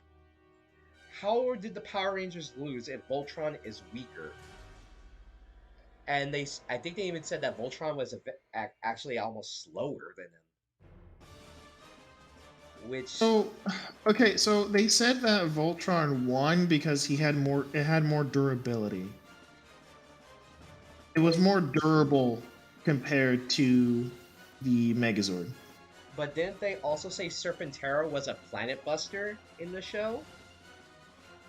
Yes, So but isn't they theoretic? did say that. So, like, here's the thing. Here's the thing. They used TV show Megazord, not comic book Oh, Megazord. oh, That's why. That's why. okay, I got you now. Yeah, Because like because if because one of the things they said was like, oh, the Megazord, like it could not handle the force of a fucking dark hole because one of the main villains had the power of a dark hole, or he was using the force equivalent of that of a dark hole, or not even a fraction of it, and was able to destroy the Megazord. While Ultron was able to not only withstand it but also get out of it. But okay, this was TV show Power Rangers, not comic book. Comic book Power Rangers, especially with the whole fucking Rio Sentai, which is what the Power Rangers are based off. That series, like like the Super Sentai is completely different from Power Rangers, a lot more serious and a lot more capable and a lot stronger. And in the yeah. comic books, the Megazord lore is just fucking beyond out of this world. Well, then again, it's comic books, so everything's out of this world. Oh So, no, like it's legit out of this world. Like some of the lore of the Megazords would be like, oh yeah, like this very Megazord is like not the strongest, but it's capable of handling a super fucking Nova. okay. Like that's what I mean. It's like out of this world. Like I don't remember which Ranger series because it's been a long time and I haven't tried watching all the Ranger series again. I'm trying to watch some of them, but like some Rangers are like, okay, like this is fucking crazy. The Uh, fact that they do this. yeah. Okay. All right. Yeah. So that's what we were like what we made earlier about like the composites and Yeah. like picking and choosing which version of a character is going to be in a fight versus like certain other versions of characters. Hmm.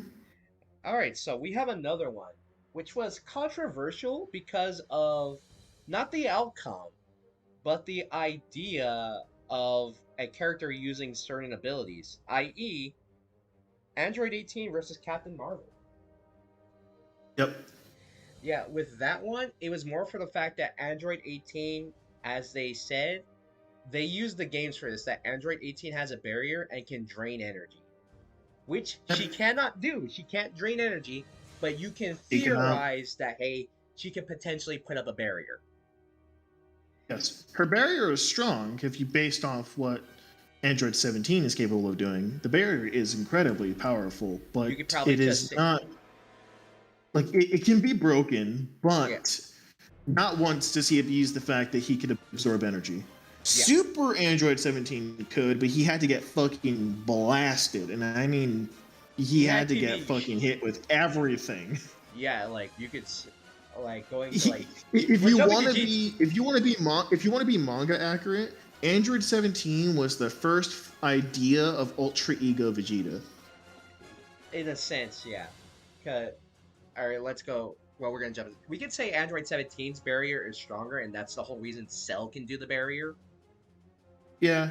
Well, I mean, 'Cause- like, of course, and like Android 17's barrier is stronger, but he also trained in a very small amount of time. Yeah, somehow it's blue level, but all right. Yeah, I call Yeah. bullshit on that. Yeah.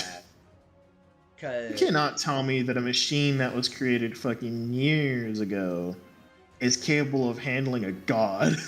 well, the whole idea is this: that the stronger your power level is when you are born, the higher your ceiling is. So that's why Goku Vegeta always have to train a bit harder than say someone like Broly or Frieza. It's because Vegeta, I want to say, was like had like a power level what, like 18,000, and Goku had a power level of 2 when he was born, and then it just progressively got higher and higher and higher, and then lower and all that. So yes. All right, looking back.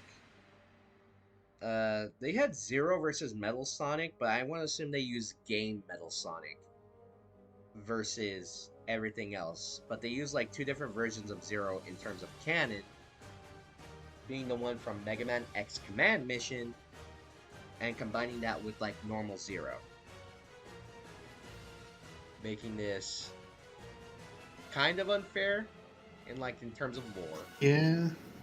Like you can't. It's like, oh, we're gonna make a composite Zero, who has like his BS like Devil Trigger form to give it a word. Mm-hmm. So it's like, oh yeah, here we're gonna give him Devil Trigger, and then do that. I didn't see this one, but it was Lucario versus Renamon. I believe Lucario won that fight because they specifically put in the rules no Mega Evolution, no Digivolving. That's correct. Yeah, that's like one of the few fights. Like we're doing a very specific version of this character, and I believe Lucario won. But if you want to go to like a more even So fight, the crazy thing is that Renamon. So believe it or not, the Digimon for Digimon Tamers were actually really, really nerfed. they were Compared to the So you know how I said about Agumon that if they were strong enough, they can digivolve on their own, correct? Digimon Tamers can't Digivolve no matter what unless it's with their tamer. Yes, because they had because their Digimon Tamers was a card game. Yeah. That's The only way for the Tamers to digivolve their Digimon was to literally use an evolution card. Yeah. It was the only way, and there was another way, which you needed to use Kalumon, which is calculating, where a blue card would show up and Kalumon was there. Then he would basically unlock a new Digivolution. But even then, the Digimon Tamer would still need the evolution card to use. Okay.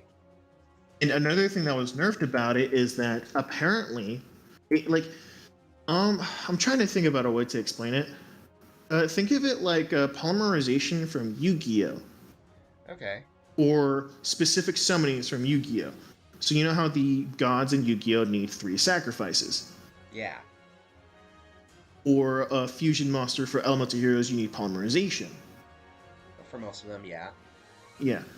In Digimon Tamers, you have an evolution card, but they don't ever show you or tell you what the card says. They just say it's an evolution card. But if you have an evolution card, that means you could just fucking swipe the damn thing over again and just evolutionize your Digimon to the max. Instead, they just use it once. Huh. and don't use it again for another evolution unless Kalumon is there.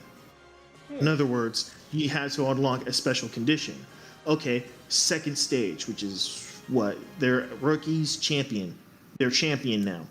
Okay, unless Kalumon's there to unlock the next evolution, they don't get access to the next evolution card, which gives them to Ultimate. Oh, okay. Or Mega. Like that kind of thing. Okay. And then they also had their own specialized Digivolution, but I'm not going to get into that. Okay. Yeah, okay, because I thought they were like... I maybe need to go, like, watch Digimon Tamers, because I didn't finish the series. I remember Goemon, because I remember my mom bought me cards, so I guess that's why I watched it. Mm-hmm. So, let's go to our next, I guess, like, quote-unquote controversial one. Oh, I remember this one being very controversial when it first came out. Naruto versus Ichigo.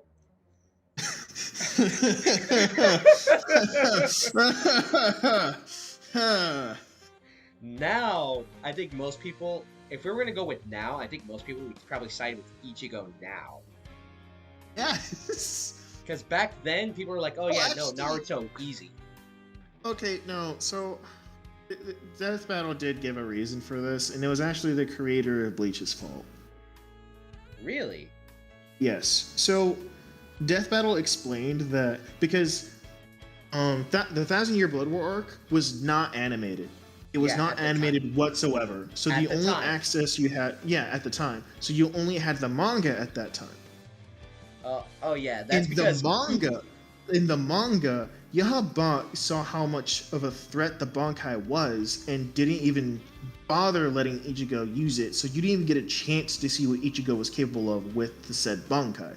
So because of that, you have no idea what the power scaling for Ichigo was at that time. Oh. Especially since he constantly lost and regained powers, you don't know if he was constantly stronger than the original, or if he was weaker than it, or if he had like a slight buff with it. Oh, it's kind of like what this. We're kind of jumping ahead here. It's kind of like what my brother said with Ultra Ego. Like, oh yeah, we're gonna use Ultra Ego Vegeta versus Thor, but we don't know the power scaling of Ultra Ego. Yes. Okay, so yeah, most people now would probably say Ichigo. Like, most people say Ichigo easy now. Yes, 100%. Alright, I remember this one being kind of controversial because it was Batman Beyond versus Spider-Man 2099.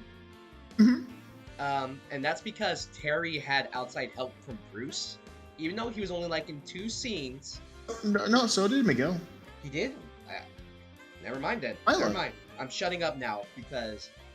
When I saw this fight, I thought Miguel had no people help. may think so people may think that like, oh, Terry cheated because he had outside help. No, fucking Miguel O'Hara had his own sentient AI named Lila.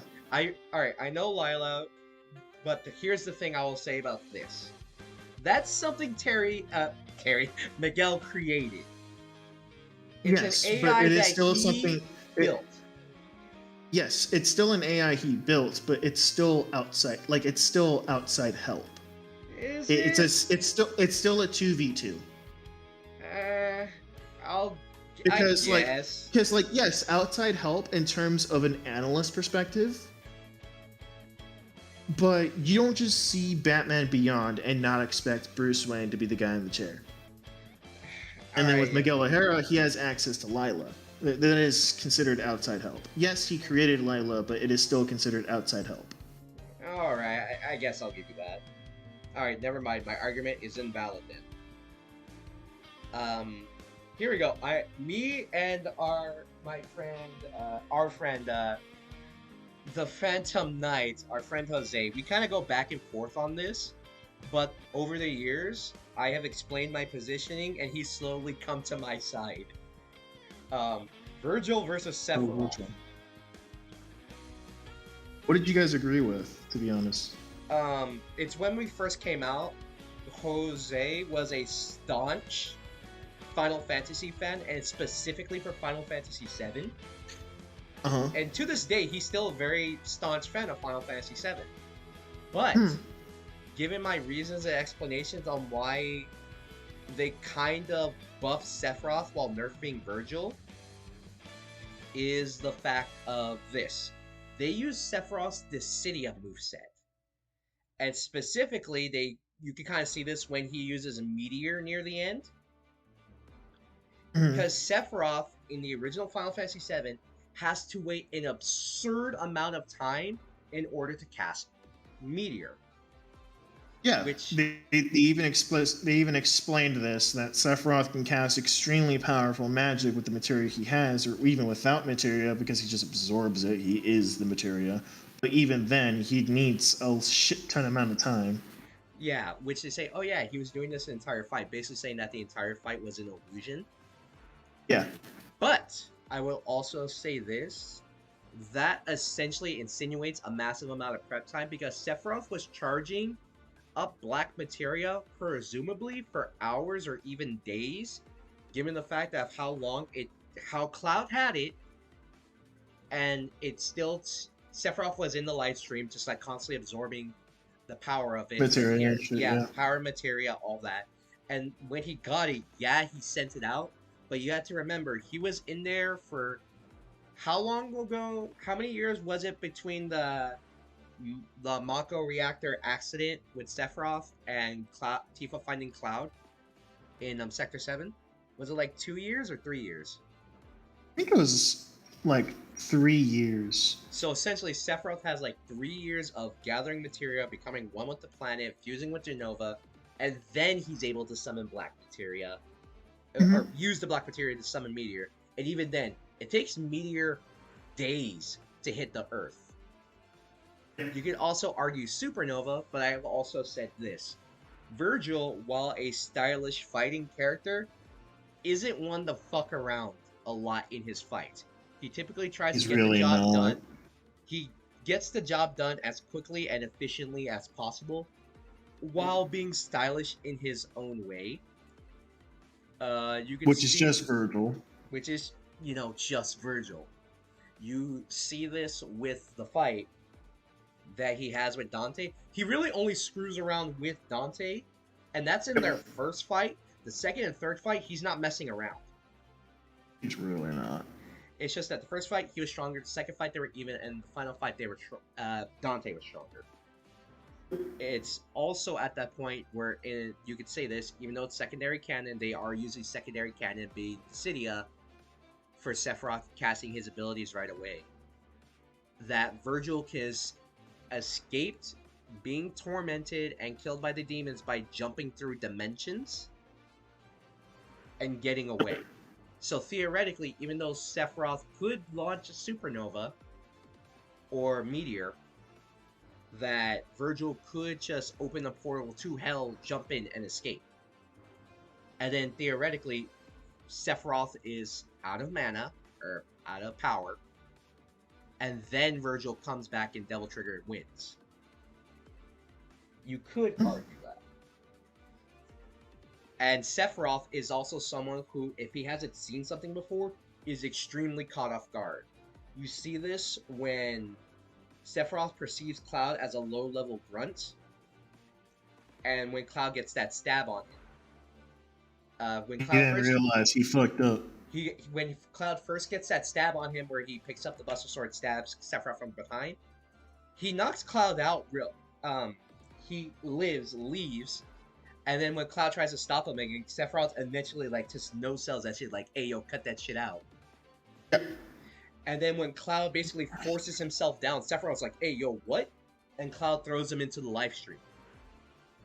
So basically, whenever Sephiroth is caught off guard, that's when the fight really turns in the other combatant's favor.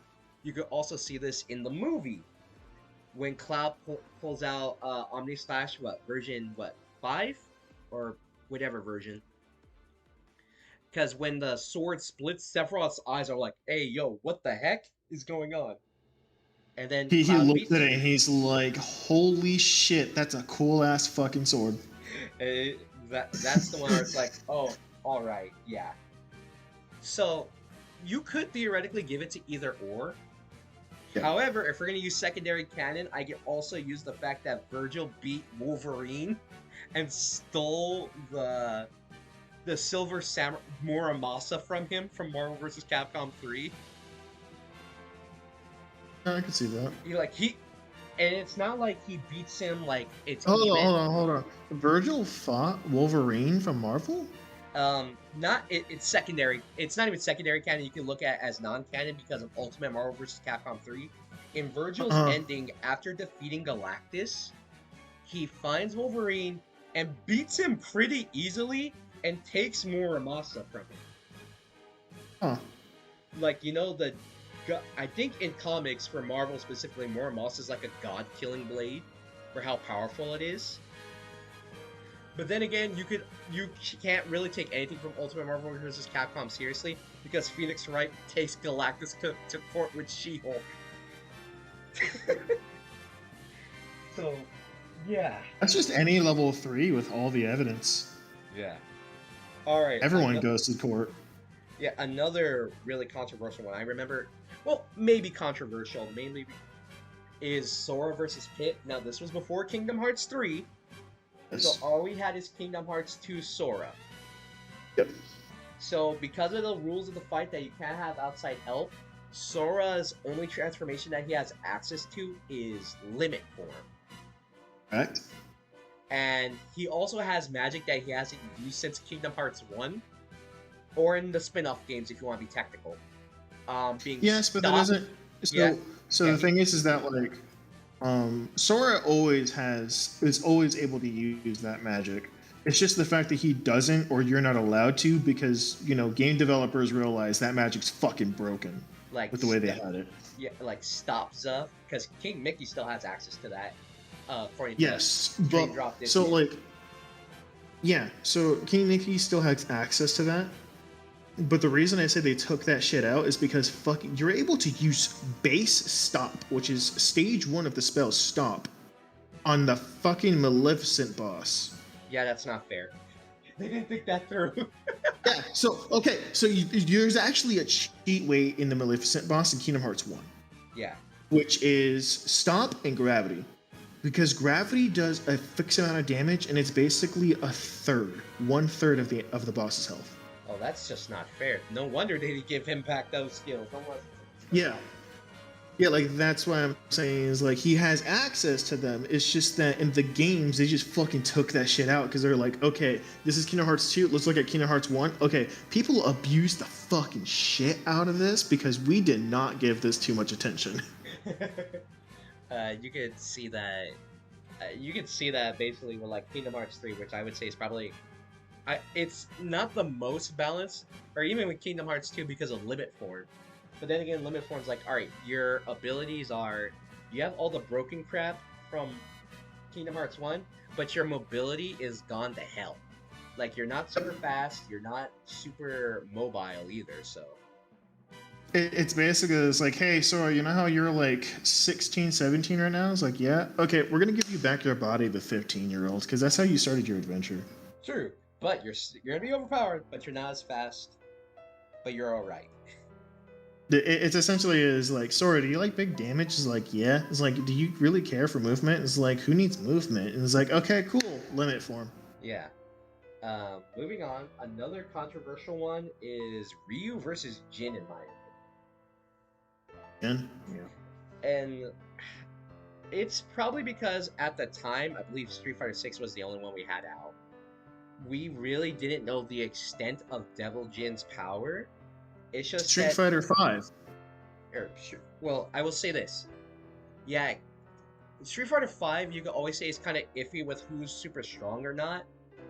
No, I understand that. It's because you said Street Fighter 6. No, that fight came out way before Street Fighter 6. Yeah, Street Fighter 5, I was thinking Tekken 7, my bad. Yeah. Because Jin doesn't do anything in Tekken 7, really. He's going to have a major role in Tekken 8, though. He does in the show Bloodline, but can you really count that as canon? That's more of a movie than anything else, and that's secondary canon, really. We can say this, though. Jin one-shotted a god that Lars and Raven had very difficult time beating. See that? Yeah, because in the story mode of Tekken 6, when you're playing as Lars and you're trying to get like Alyssa back and all that, you fight Jin. And Jin basically takes on you and Raven at the same time, Lars and Raven. Mm-hmm. Like, they beat him, But you could also argue that Jin is kind of holding back. He's like, really? He's like, man, I'm really just trying to self-delete because I really hate this devil gene I got. And Yeah. but the devil gene won't let me do it, so I had to fight the thing that's the source of it and destroy He, that. he's like super depressed. He's like, guys, can you just fucking kill me? They bring a shotgun to his face. The bullets, the pelts just like fall off his face. It's like, fuck. Like the devil gene takes over. It's kind of like the Hulk, because that's what happened in Tekken 3. Heihachi shot Jin in the face. Devil gene took over, no dips Heihachi and takes off. Yep. What else? But yeah, Jin essentially Heihachi, how the fuck is that old man alive? He's not anymore, unfortunately. He's been thrown into a volcano. But then again, in Tekken 8, they could probably Motherfucker, you know more than I do. That's not the end of that bitch. Yeah, because Kazuya was thrown into a volcano and was brought back. You and I both fucking know. It's like, oh, he's not alive anymore. He's dropped into a volcano. Tekken 8! Tekken 8. We brought the Mishima Zaibatsu recovered one strand of Heihachi and was able to clone a body for him where he's now younger, has the memories of his older self, and is now more powerful. And he actually has a decent haircut. Yeah. So I could argue that, and that's also because of this. You could take this final fight as non-canon as you want, but Devil Kazuya fights Shinakuma to a standstill. And you can argue how powerful Shinakuma is. I would argue Death Battle doesn't know how to calculate him either, but then again, they use non-canon stuff all the time, so I'll say that. Yeah. So that's just one where I will admit I'm probably just salty over it.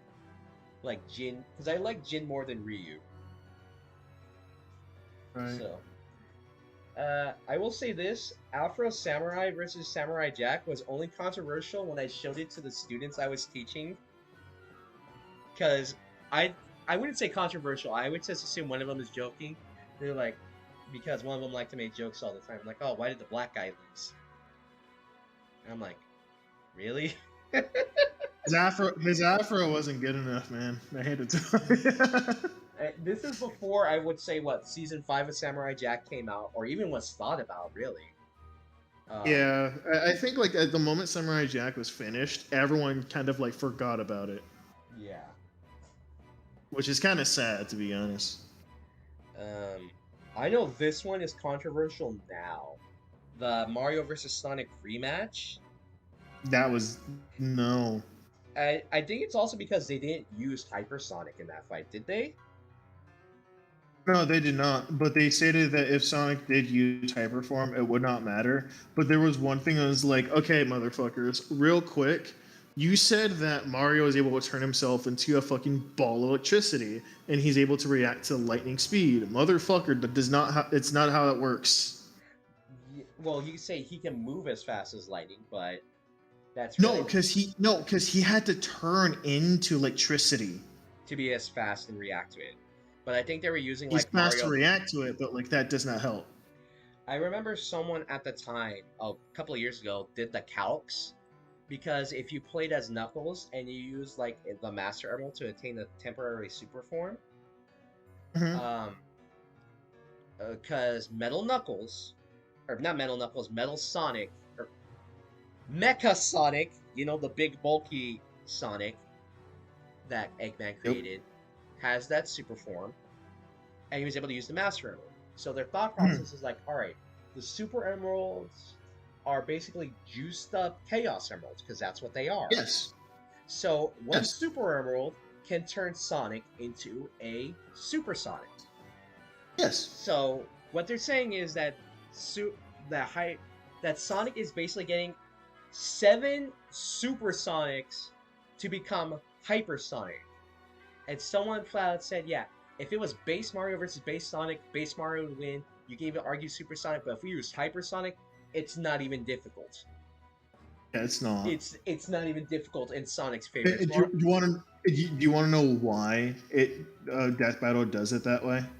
What, the specific versions, or not putting out specific calcs? The reason they don't include Hypersonic or Supersonic, the reason they didn't include Hypersonic was because like it was such like yes, hypersonic is powerful, but you only see it once, and when you see it that one time, it's literally Knuckles uppercut Sonic and knocks the Chaos Emeralds out of him. That was when Sonic first obtained Supersonic, or rather the No, that second. was Hyper. No. It was Super. Because you don't get the Super Emeralds until Sonic 3 and Knuckles. At the Well, start that's of. that's the thing because like you're always able to tell what's supersonic and what's hypersonic, but I think it was just a fail on Sega's part. They Yeah. just used like like they used what we call hypersonic for one of the Sonic and Knuckles games. So everyone calls that hypersonic instead of supersonic. Yeah. It's like I said, you only get the one transformation. But like I said, we could argue back and forth, but you could also say that Knuckles surprise attacked Sonic. Sonic was still getting used to the form because it's his second time using Supersonic. Because it is Supersonic, not Hypersonic, because of Chaos Emeralds. And that's why, or it could say that Knuckles is just that badass that he can knock the Super out of someone. Only to do it once. But only can do it once because of that fight. Yep. We've already gone over Master Roshi versus Jiraiya. I know Thanos versus Darkseid was controversial at first until people really thought about it. Like, yeah, nope. Darkseid easily no dips him. It's just like the fight animation wasn't really that good. Yeah. Like the infinite punishment thing, that was kind of cool, but it was also kind of dumb. Okay, Thanos did not deserve that, to be honest. What, getting cut by Deadpool right in front of him before being shot? Yeah, that just hurt. That just hurt on a fundamental level. That hurts at an emotional and spiritual level. Yeah, it did. The next one we have is the Mega Man Battle Royale. You can argue that one, but it came down to I believe Star Force versus .exe. Star Force and EXE. Yeah. You can argue which one because of that feat that I believe that their main reason for why EXE won is because of the power of full synchro when he turned the motion to redirect the meteor inside the computer comp. I believe that was the reason why they went with that. Yes, and the fact that he was able to travel throughout the entire network, which is the size of not just I think it was the size of 2 universes. It's been I saw the episode recently, but it's still been a while for me. I would argue that's highly. You could say yes and no, because Mega Man is limited by land. Specifically, .exe. He's limited by land. Mm-hmm. And if Mega Man can't do something in the game, hey, I can't jump. Mega Man in the game says he flat out can't jump the gap between a small little gap in Mega Man 4. He can't do it. He needs specialized programs to get through certain parts. While I like .exe, I'd be like, alright, yeah. I want to play Battle Network, to be honest. You can get the collection. Well, I know I can. It's just right now I just don't have the money. Yeah. The money, the time and money for that. Yes, I don't have money and money. I just don't have the time and money to get Battle Network and just play it. Yeah. All right, we've already gone over Ben 10 versus Green Lantern. We made our thoughts on that very clear. Yep, and I've been grinding the entire time until the team has become level 7 on the first floor. Yeah. We have this one. I found this one kind of controversial until I realized how really powerful Persona was. It was Weiss versus Mitsuri. Oh, bro, that one I fucking knew Mitsuri was gonna win. I was at first I'm Mitsuri, oh, she's from Persona? Oh, I haven't played Persona 3, I've only played 4. And then I go to Arena Ultimax, and BlazBlue Cross Tag Battle. And so I'm BlazBlue Cross Tag Battle is not canon unless it's BlazBlue, because for BlazBlue, damn near everything is canon. Yes. So here's the thing. So I knew Mitsuri was gonna win because Final Evolution Persona, correct? Yes. So I knew Mitsuri was gonna win because her final, because I also seen a bit of Ruby. Yeah. Weiss' main method of attacking was using ice dust, which is essentially ice magic. Yeah. Mitsu's persona is fucking ice. She And- gains the drain ice ability as a natural fucking trait of her persona. Yeah, so now going back to it, I'm like, oh yeah, that makes sense. The only time fucking Weiss had a chance to beat Mitsuri is when she used fire dust, and even then, she only broke the persona, which, thanks to Persona Arena Ultimax, that doesn't really do much besides give a slight headache. Yeah, which in of itself kind of well, you could argue that it really doesn't make that much sense if you go by the anime, but then again, you consider the anime secondary canon because Persona 4 Golden, Adachi versus you, Adachi flat out breaks the norm, the highest level persona of luck, I believe, that you can get with Naoto. Mm-hmm. And with that, it really is just you didn't get a headache. He just switched personas and really just went back to fighting. Yeah. So then again, like I said, secondary. Mm-hmm. Now, I will say this is maybe controversial to your portion because, like, again, you're more of a Power Rangers fan than I am. Mm-hmm. But Dragon Zord versus Mechagodzilla, I said Mechagodzilla is gonna win. To be honest, did it? Yes, it did. I didn't watch that. Okay. So Like I'm not gonna fight it because because it's like what I said. Mm-hmm. It's because they used TV show. Ah, yeah. Like that's why I didn't really care much for the whole Megazord battles because they had fucking what was it? I think it was the White Tiger Zord. They had the White Tiger versus Zord versus like that one guy whose name rhymes with doing the beast with two backs. Yeah, I didn't believe that one because I didn't watch it, but I knew they just only used the TV show because I didn't know how popular the actual Power Ranger comics was. I'll say this.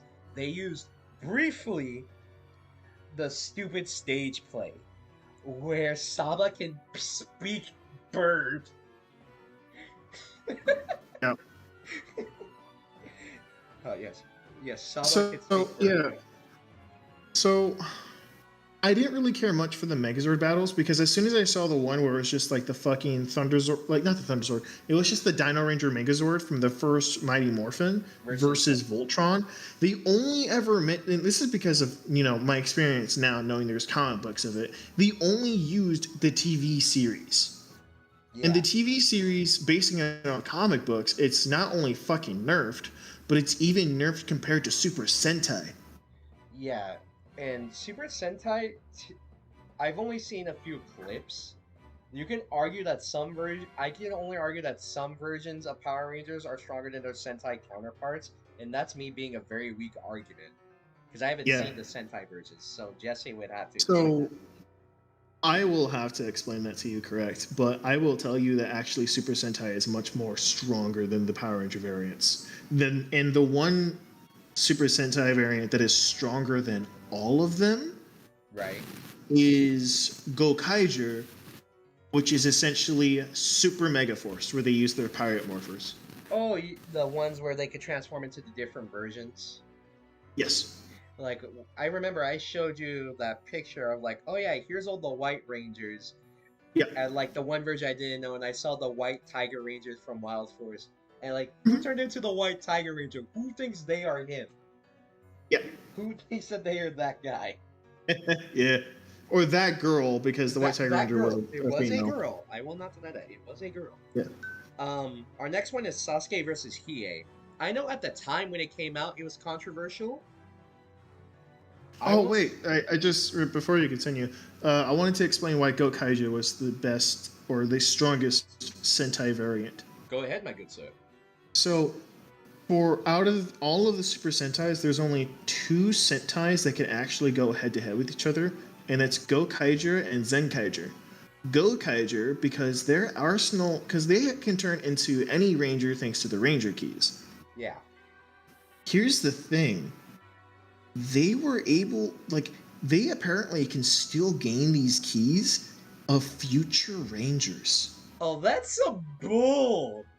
Yeah, And I saw this in a clip where like three of the Gokaijers literally used fucking number 4 Tokyuger, which is the Green Ranger. Then they used the fucking the Blue Ranger from Beast Morphers. And then they used fucking the Green Ranger, like the fucking Yellow Ranger from fucking Ninja from Power Ranger like Ninja Steel. Okay. And those hadn't come Which out yet all for of, us. which, no, like so Yeah. 2 of them didn't come out. Ninja Steel did. Yeah, alright, so that's 2 of them. We didn't know about 2 of them, so that's some bull right there. I didn't know about that. Yeah. Yeah, but they still they can get access to future Ranger forms. Huh. Zenkaiger is the only one that can't and has access to basically all the past Rangers. Huh. And Zenkaiger is different. While Gokaiger can turn into those Rangers, Zenkaiger can basically pop in a gear of that Sentai series or that Sentai team and gain their abilities. Oh, okay. So alright, so theoretically, if they had if they popped in the key of like, I don't know, like say a Red Ranger from the past that had a Battleizer, they could theoretically use the Battleizer as well? So not essentially the Battleizer, it was more of the abilities that Ranger had. Of like the base abilities and maybe their upgraded form. Yeah. Okay. So they won't have access to their Battleizer, but like you know how Ninja Steel, they're ninjas, right? They're capable of using ninja techniques. Yeah. In Gokaiger, they popped in a Ninja Steel coin, and then all of a sudden they were able to fucking pull off ninja techniques and disappeared. And they never. Well, okay. Yeah. No. I would say that's pretty broken. Not gonna lie. Yeah. Which is why I'm saying like Zenkaiger is capable of standing up to Gokaiger, but Gokaiger could gain keys of future Rangers. So theoretically, whenever they make a future series, and they can say, "Oh, this is the end of Super Sentai. This is the be-all, most powerful Power Ranger ever," because they've done that multiple times before. Yep. Okay then. All right. I won't argue it further. Again, Power Ranger nerd. I know shit. Am I proud of it? Not right now. Alright. I know this one, like I showed this when I was at college, when it came out, Sasuke versus Hiei.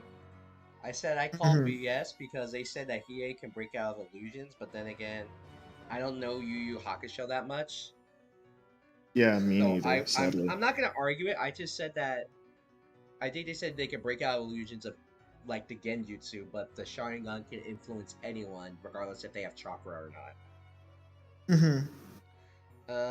I'm looking through these. I know this one was controversial, but actually no, I don't. I think most people agree that Might Guy versus All Might was a pretty good fight.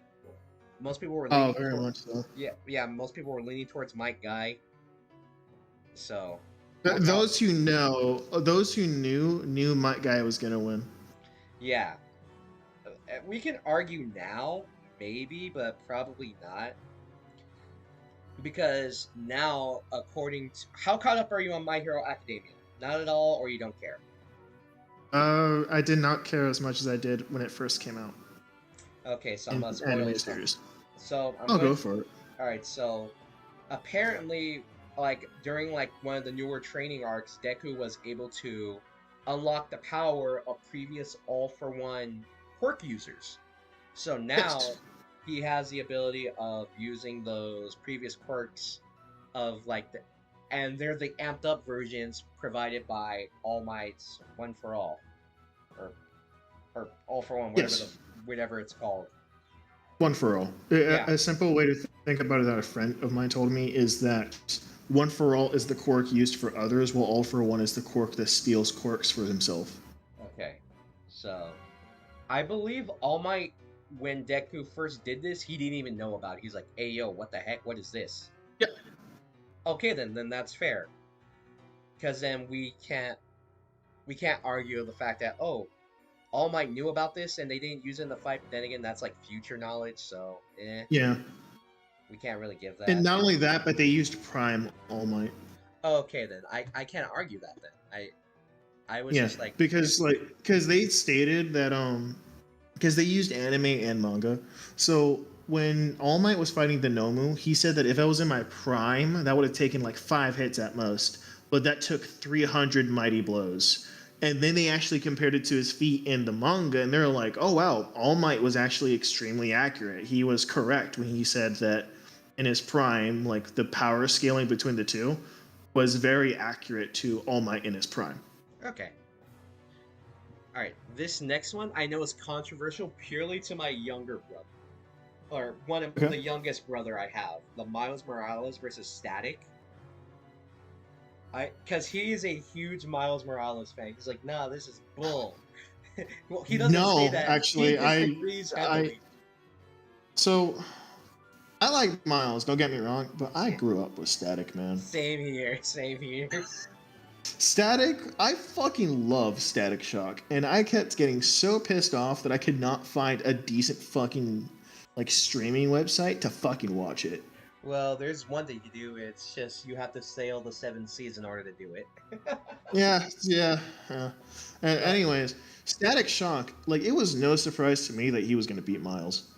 Yeah, I would, because I was a big Static Shock fan, and I even explained this to my brother. Like, you realize he did all this, like, in the future at his, like, quote-unquote, like, prime, that he was basically supplying a whole city energy by himself, by doing nothing. He was just standing there and generating a whole level of electricity. He even had enough power. Didn't he also send his past self back to the past? Yeah, he did. Okay, then, like, that should be more than enough. Like, yeah, another thing that people that started this controversy don't know is because they probably grew up with Miles and Static Shock. Yeah. It's the fact that Miles stated in the fight, said that electricity is his thing. He was not lying. Throughout the show, you see him learning how to utilize his electricity more and more, to the point where he's essentially mastered it.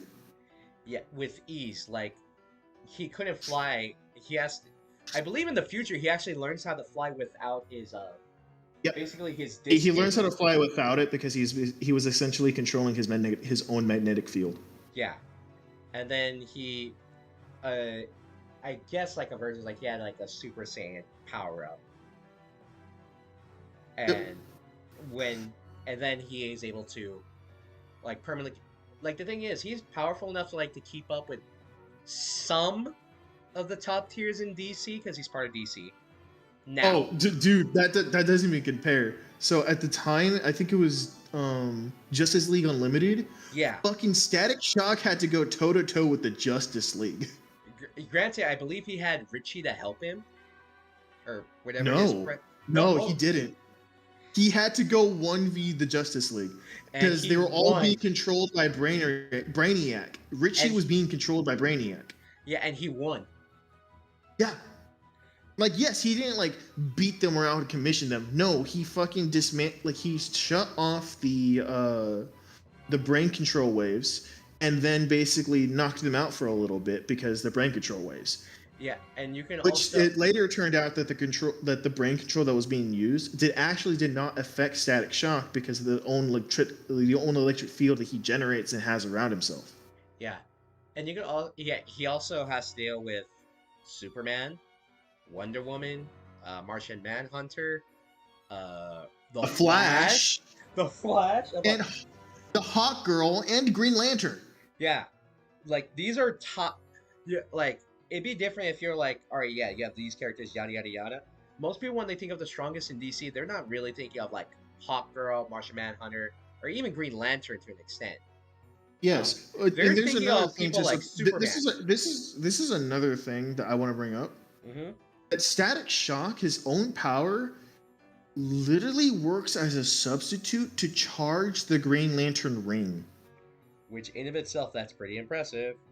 Yes. Which means that Static Shock's power is almost equivalent to that of the Green Lantern's ring, not in terms of, like, destructive force, because, your will and imagination is the Green Lantern's power. Yeah. But in terms of power in itself, it's enough to charge.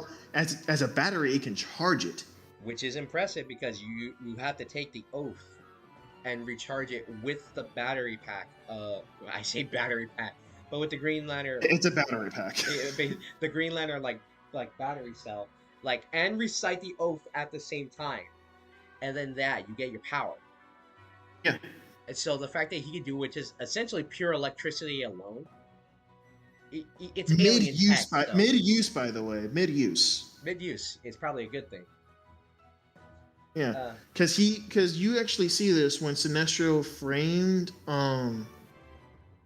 I forgot the Green Lantern's name because it's not Hal Jordan. I keep forgetting their names because every Green Lantern's different. I'm gonna look. I forgot his name. I'm gonna look up. Yeah.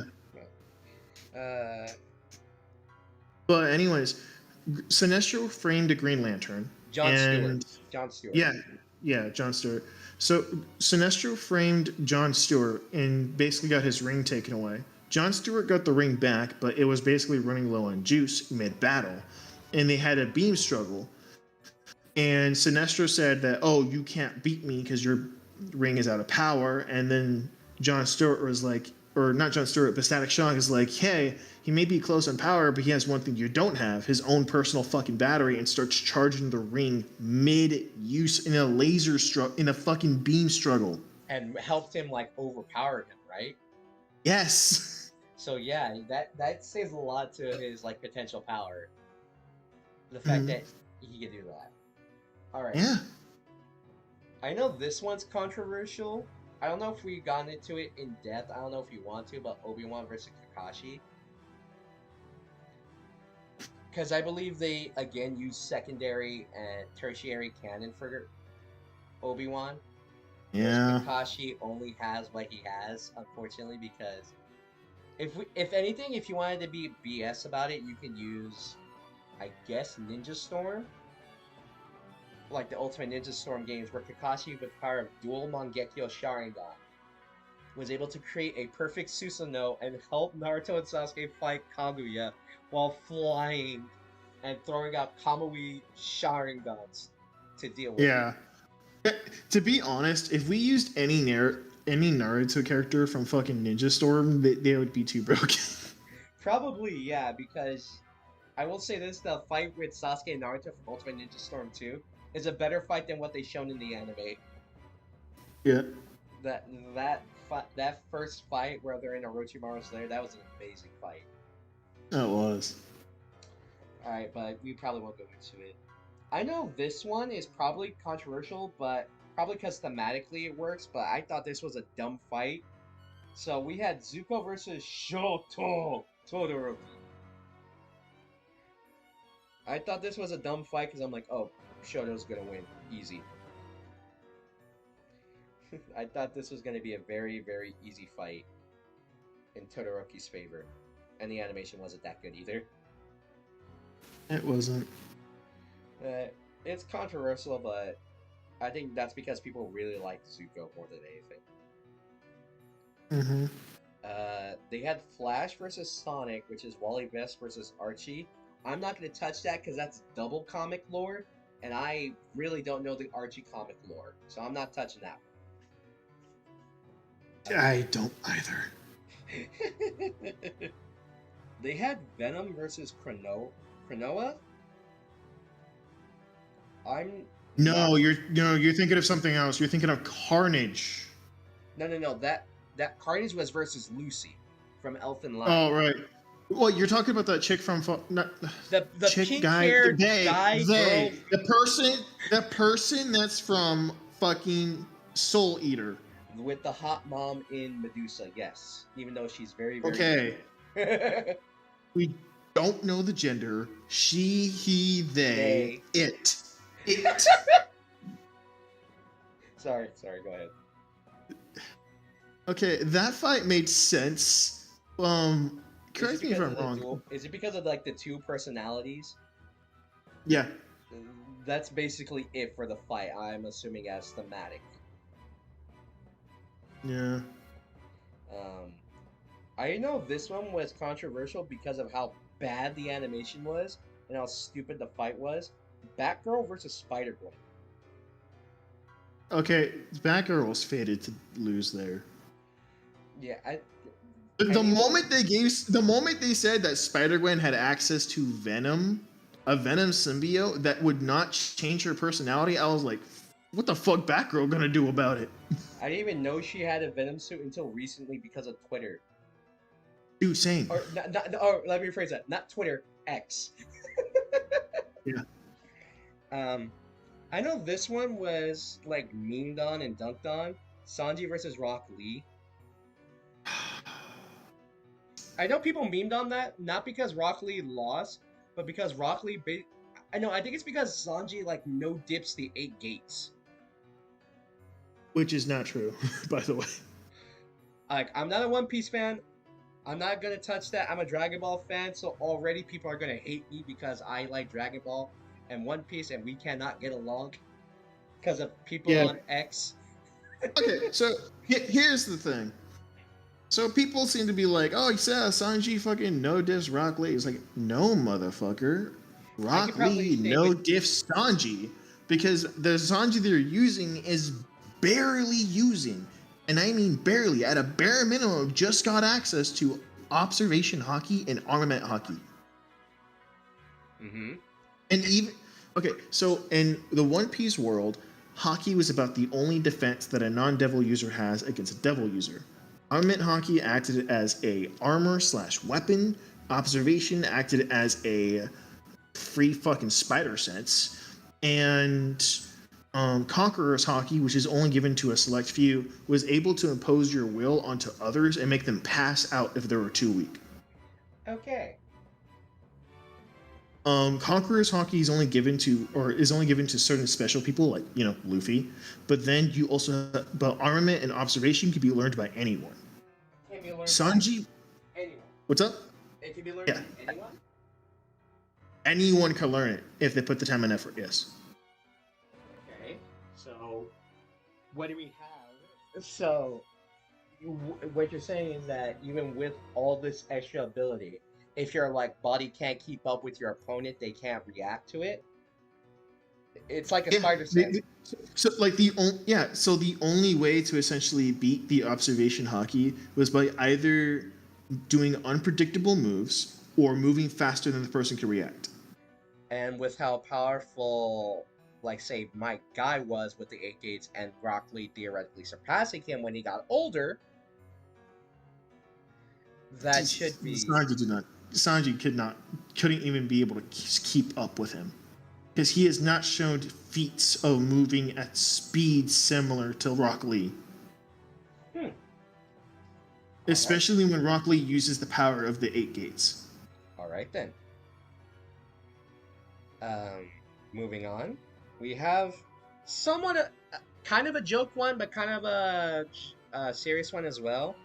The Hulk versus Broly. It was only a joke because Batgirl before the fight was watching Death Battle and she made a request of Hulk versus Broly.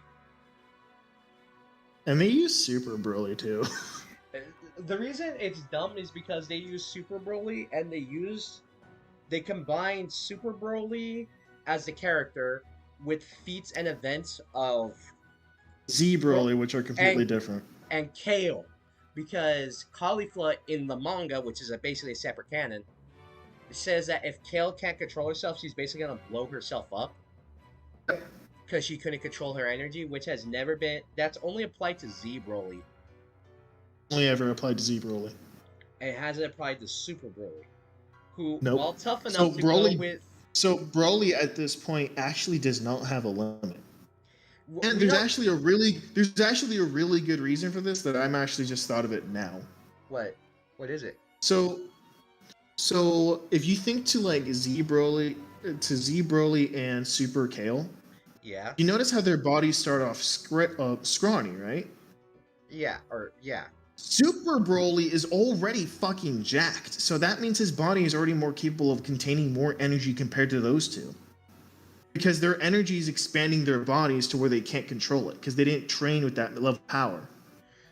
Yeah. Yes, Super Broly didn't, but his body was already naturally built like that. He didn't start off as a fucking lanky ass dude who didn't eat for days and slowly got buffer and buffer. No, he was just built.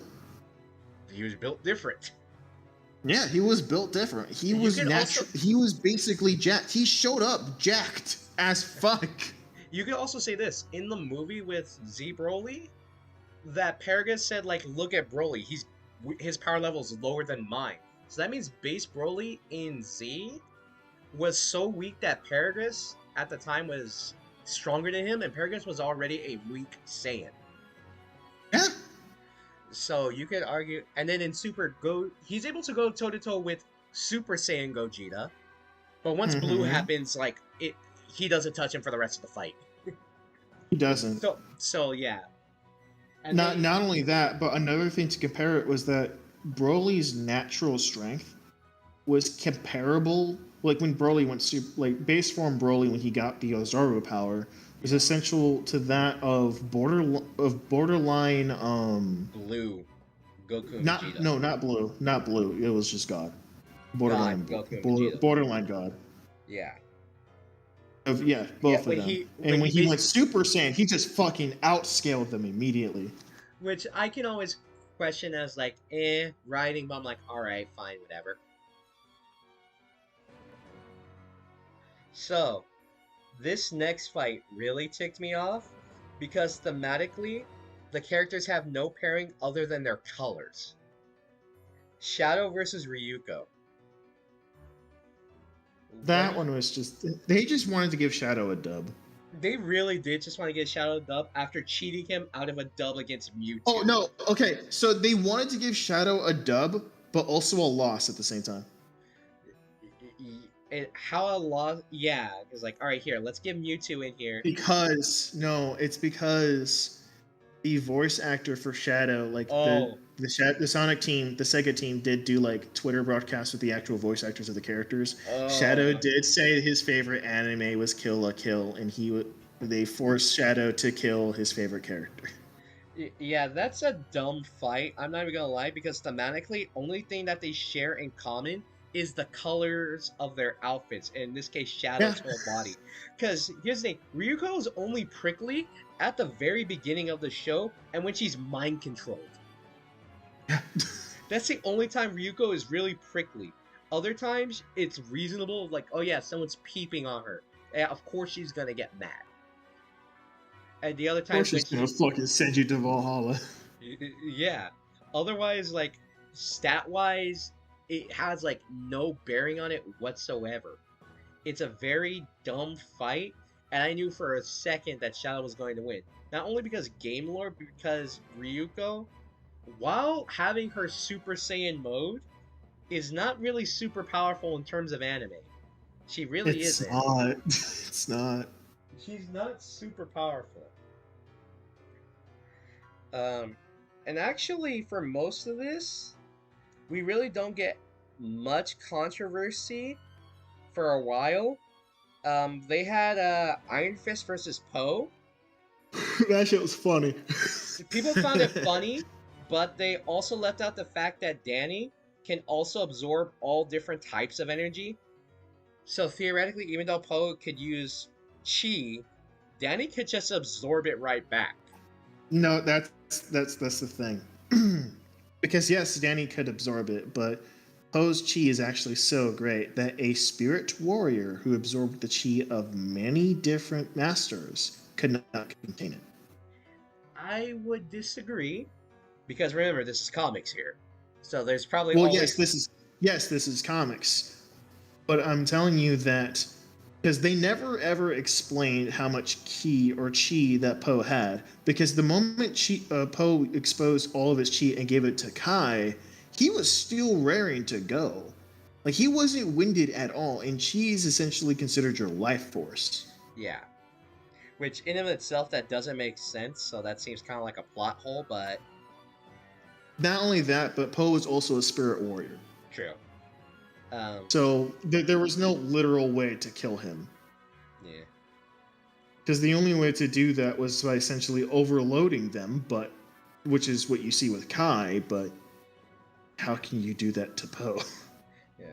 This next one that we have is a rematch.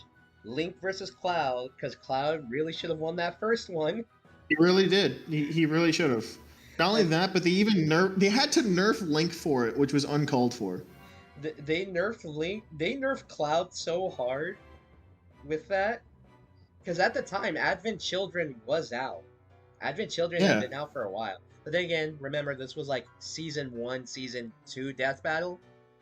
Hmm. Um, So people may be thinking that like, oh no, Link should have won. It's like, no, you're thinking of lore accurate Link, not just a Link. yeah, you're And thinking by of lore accurate Link, you're thinking of Breath of the Wild Link, where he's able to take on Lionels as a fucking 10-year-old. yeah, and you can also say this for you can say this for like any Final Fantasy character. If they go up against any form of electric boss, you can say they're lightning timers because of the fact they can dodge the lightning attack. Yeah. And that's not even like their max power, but we can do that. Mm-hmm. Um, Batman versus Iron Man. I think most people are like, yeah, Iron Man's gonna win that one. And like that one made sense because, like, well, there's nothing Batman could really do against Jarvis. Yeah. Not mid combat at least. I saw this one coming a mile away, and even though I'm a Dragon Ball fan, anytime a Dragon Ball fan fights someone for comics, it's basically a loss. Yep. Goku Black versus Vegeta. Reverse Flash.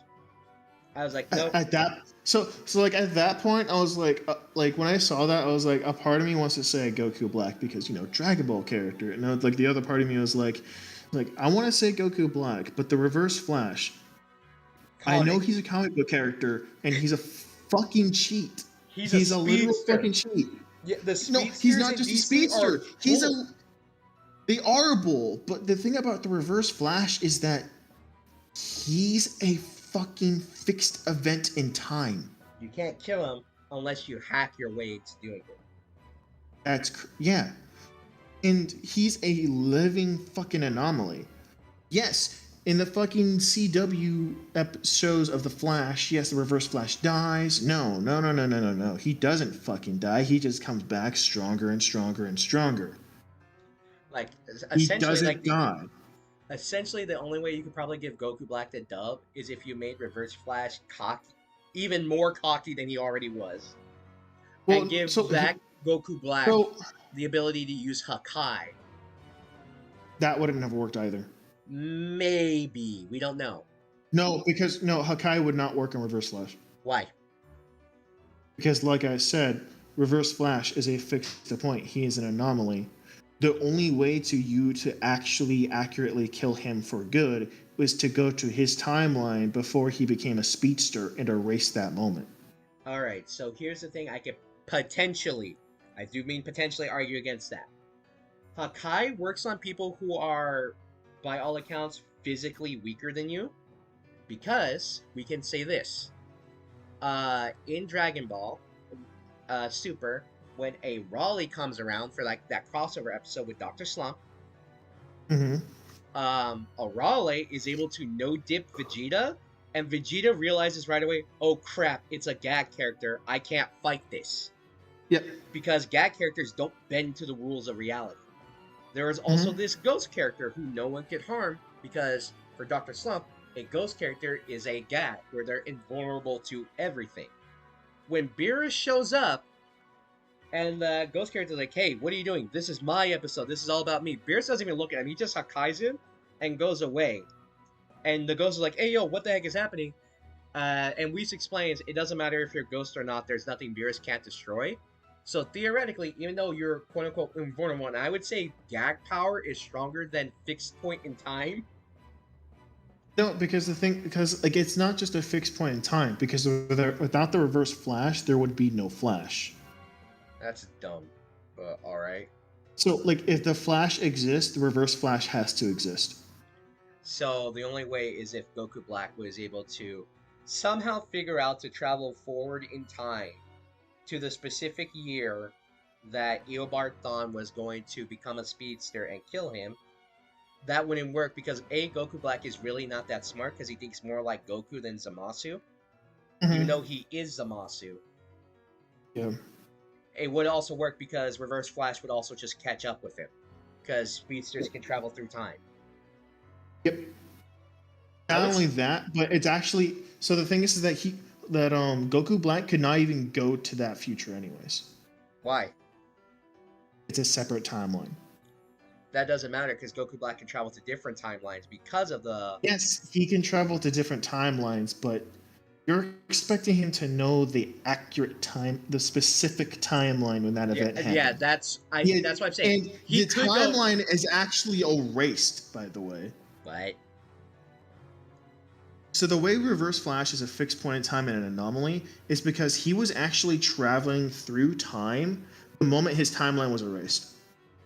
Oh, so you can't do it unless you make, I don't know, like a wish on the Super Dragon Balls. Bring back reverses. Yeah, no, that's not gonna happen. All right, there. Like that's why like Reverse Flash is like damn near unkillable.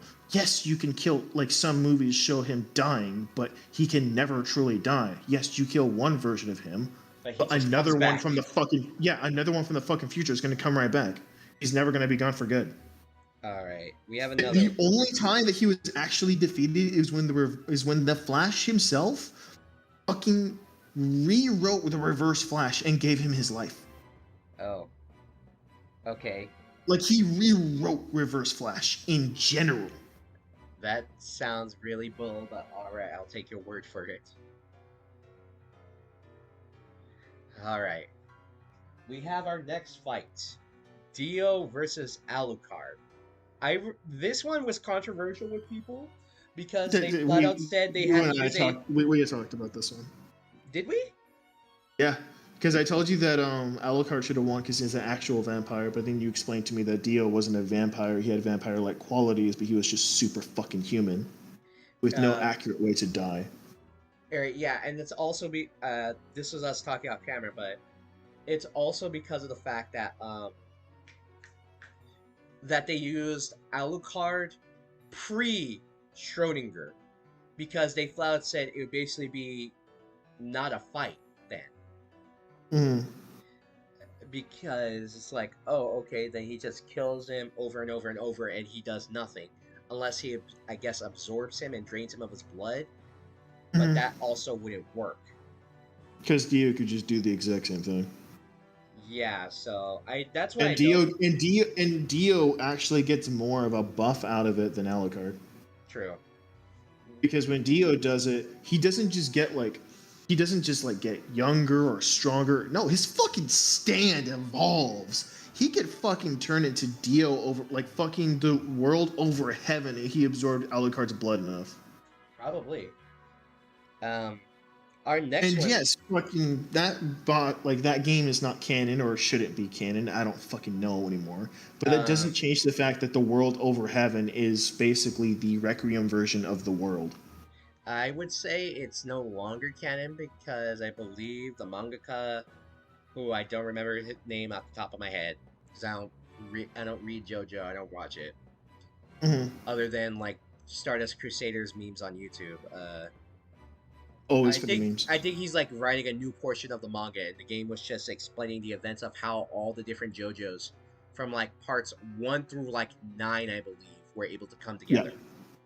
Yeah. I know Akuma versus Shao Kahn was a really dumb one, but because I believe they were using non-canon material for Shao Kahn. Oh. Which I can't remember off the top of my head because I didn't I believe some people were like stating it's because, again, Death Battle is so fickle with what and which they want to choose. Like, I believe at one point they said that, oh yeah, Kaioken times 20 was only used in the moves. And we're like, no, it's not. Goku uses it against Frieza. Yeah.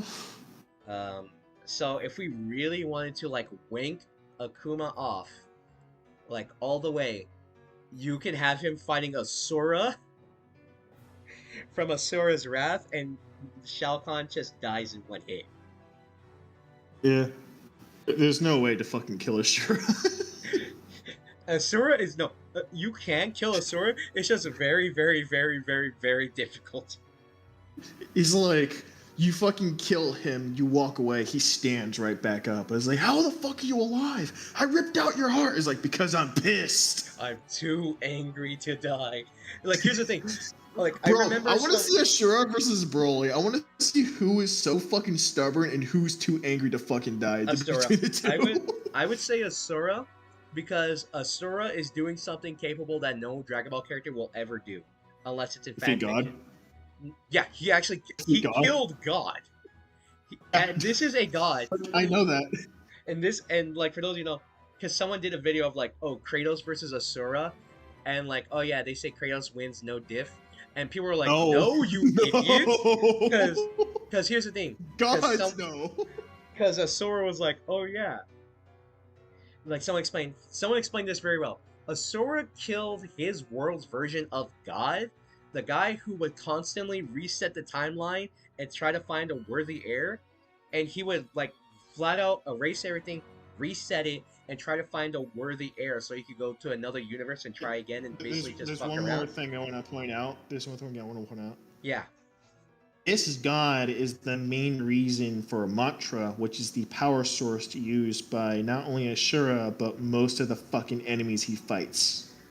And basically throughout the fight, Chakra Vartan takes that power away. Basically, all Asura's powered up forms that he used to defeat all those other gods and enemies, he essentially took that away. He beat him before Chakra Vartan even evolved into his like god form, where he looks more like Buddha than anything else before that. He did.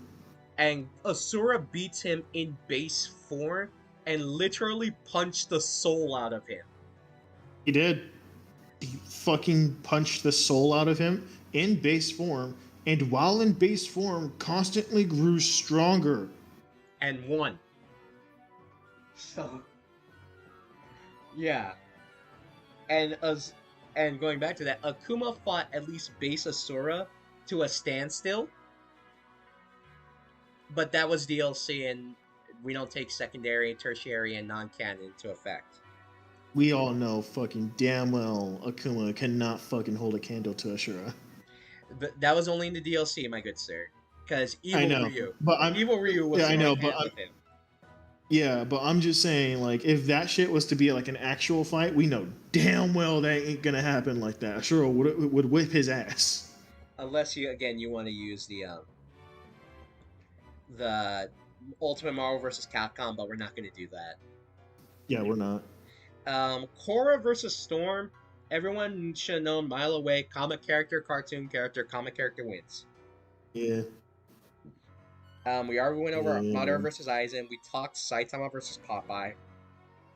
That one's still sad. We've already gone briefly over Thor versus Vegeta and how my brother explained to me how are you going to use a form where we don't know the multiplier and where Vegeta is actually a tactical fighter.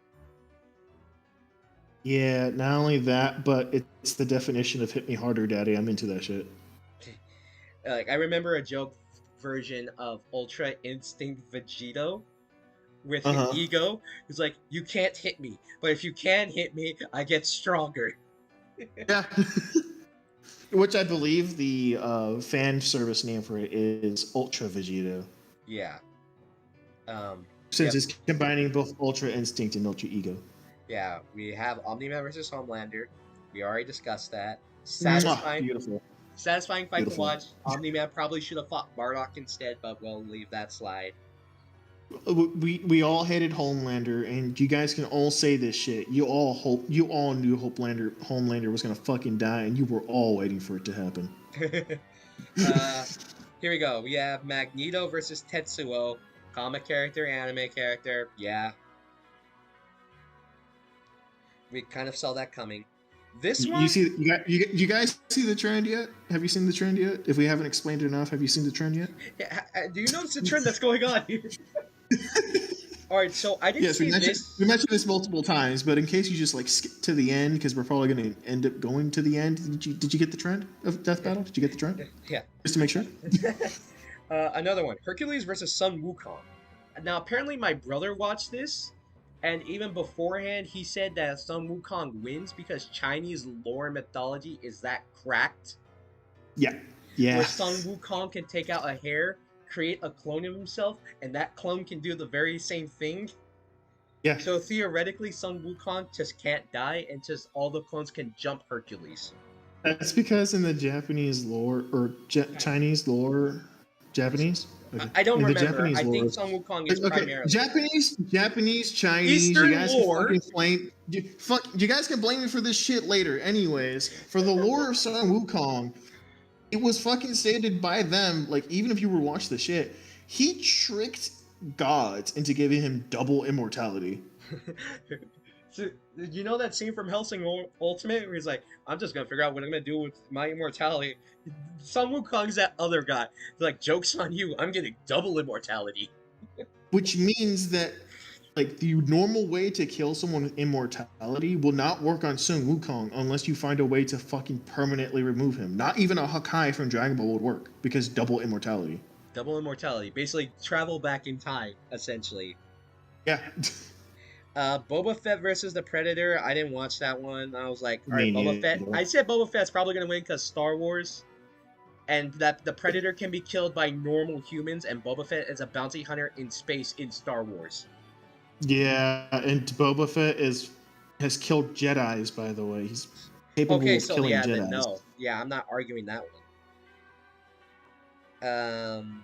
I know Excalibur versus Raiden was. I argued that with our friend Ethan, the Muffin Man, earlier when he was still in the call, but I brought up the fact that it's not fair to like use an RPG character who has access to all their abilities at once against one character who only has one ability. And it did not help the fact that they gave the one character the only weakness to Raiden's blade. Yeah. Which, if you guys haven't seen it or do not know, apparently fucking Excalibur from Warframe, in case you guys didn't know, basically had a weapon that was able to slow down things on. It was basically a slow ray, and it was able to slow down the vibrating blade that Raiden held. Right. To the point where it could be Raiden. That Raiden wielded, that can be that made it capable of it being destroyed. Okay, that's dumb and very, very specific. Yeah. All right, That's actually how Raiden died. Yeah. All right. Because they had the two swords clash, but because the vibrating blade was so weakened by the anti-inertia, I'm just gonna call it, it was so weakened by it that it was able to break through the blade and slice through him. Yeah, that's dumb. And very, very specific. Oh, let's give the character that has a very specific counter against this guy's very specific weapon. Yeah. All right. It's another fight that can compare to that is Deadpool versus Deadshot. Yeah. Well, with Deadpool versus not Deathstroke, not Deadshot. Sorry, Deathstroke. Sorry. Because they did this 2 times, and we basically kind of agreed this: in a fight to the death, Deadpool wins, but in a short, quick fight, Deathstroke wins. Yep. Because Deathstroke is far more focused, and it would be eventually over time where he would get annoyed with Deadpool. That would cause him to eventually lose, because Deadpool would just try to figure out ways to be unpredictable. And that's why we killed him. And you and me talked about this off screen a long time ago when this fight came out. But Trunks versus Silver with Dragon Ball Heroes versus, I believe, Archie. That shit is fucking false. I like even this. You were rooting for Silver, and I was rooting for Trunks, and you even flat out told me, like, no, that's just wrong. Yes! You're trying to tell me that a fucking blade that could erase different versions of a character through timelines is not capable of killing a fucking hedgehog? Like, here's the thing. Even though, we talked about this when this first came out, and I even talked about it with my other brother, that Dragon Ball Heroes characters are just cracked and very, very built different. Because here's an example. Zeno Goku is a Goku that received the power from like Battle of Gods, but didn't train with Beerus and Whis. Instead, he got Super Saiyan 4. This Goku fought Demigra, that villain from Xenoverse 1. Except Demigra had gotten to the point where he was so strong that he was going to delete all of Dragon Ball in Heroes and come to the quote-unquote real world, i.e. our universe. And Goku no-dips him in his base form. Yeah. And for you guys thinking that, like, oh no, Silver deserves it, it's like, no, Silver could not have won that. Yes, 1 minute melees are not accurate, but You're trying to tell me that a fucking hedgehog with psychic powers is strong enough to resist a fucking blade? The blade that erases time, deletes timelines. That is not possible. Yeah. Like, it doesn't matter how strong a character is. Like, Sonic is strong enough. Sonic was not even like the fated prophecy that would save the universe. That was Tails. But Sonic just corrects his own fucking luck to where he can defeat the guy anyways. Because that's how strong he is. And Silver can't beat him. And that's Archie Sonic. They used Archie Silver, and Silver can't even handle that shit. Yeah. Like, that's like the only way you could theoretically say that this is a more even fight. But even because like the joke at the time when they announced Silver versus Trunks was like, oh, let's give Trunks, the guy who has never lost in a Flash animation. And let me tell you how bullshit they were making Trunks in the Flash animations back in the day. You know who he beat in one of the Silver. Flash? Not just Silver. He beat Silver twice. In both, he beat him in 1 Minute Melee and DBX, I believe. Yeah.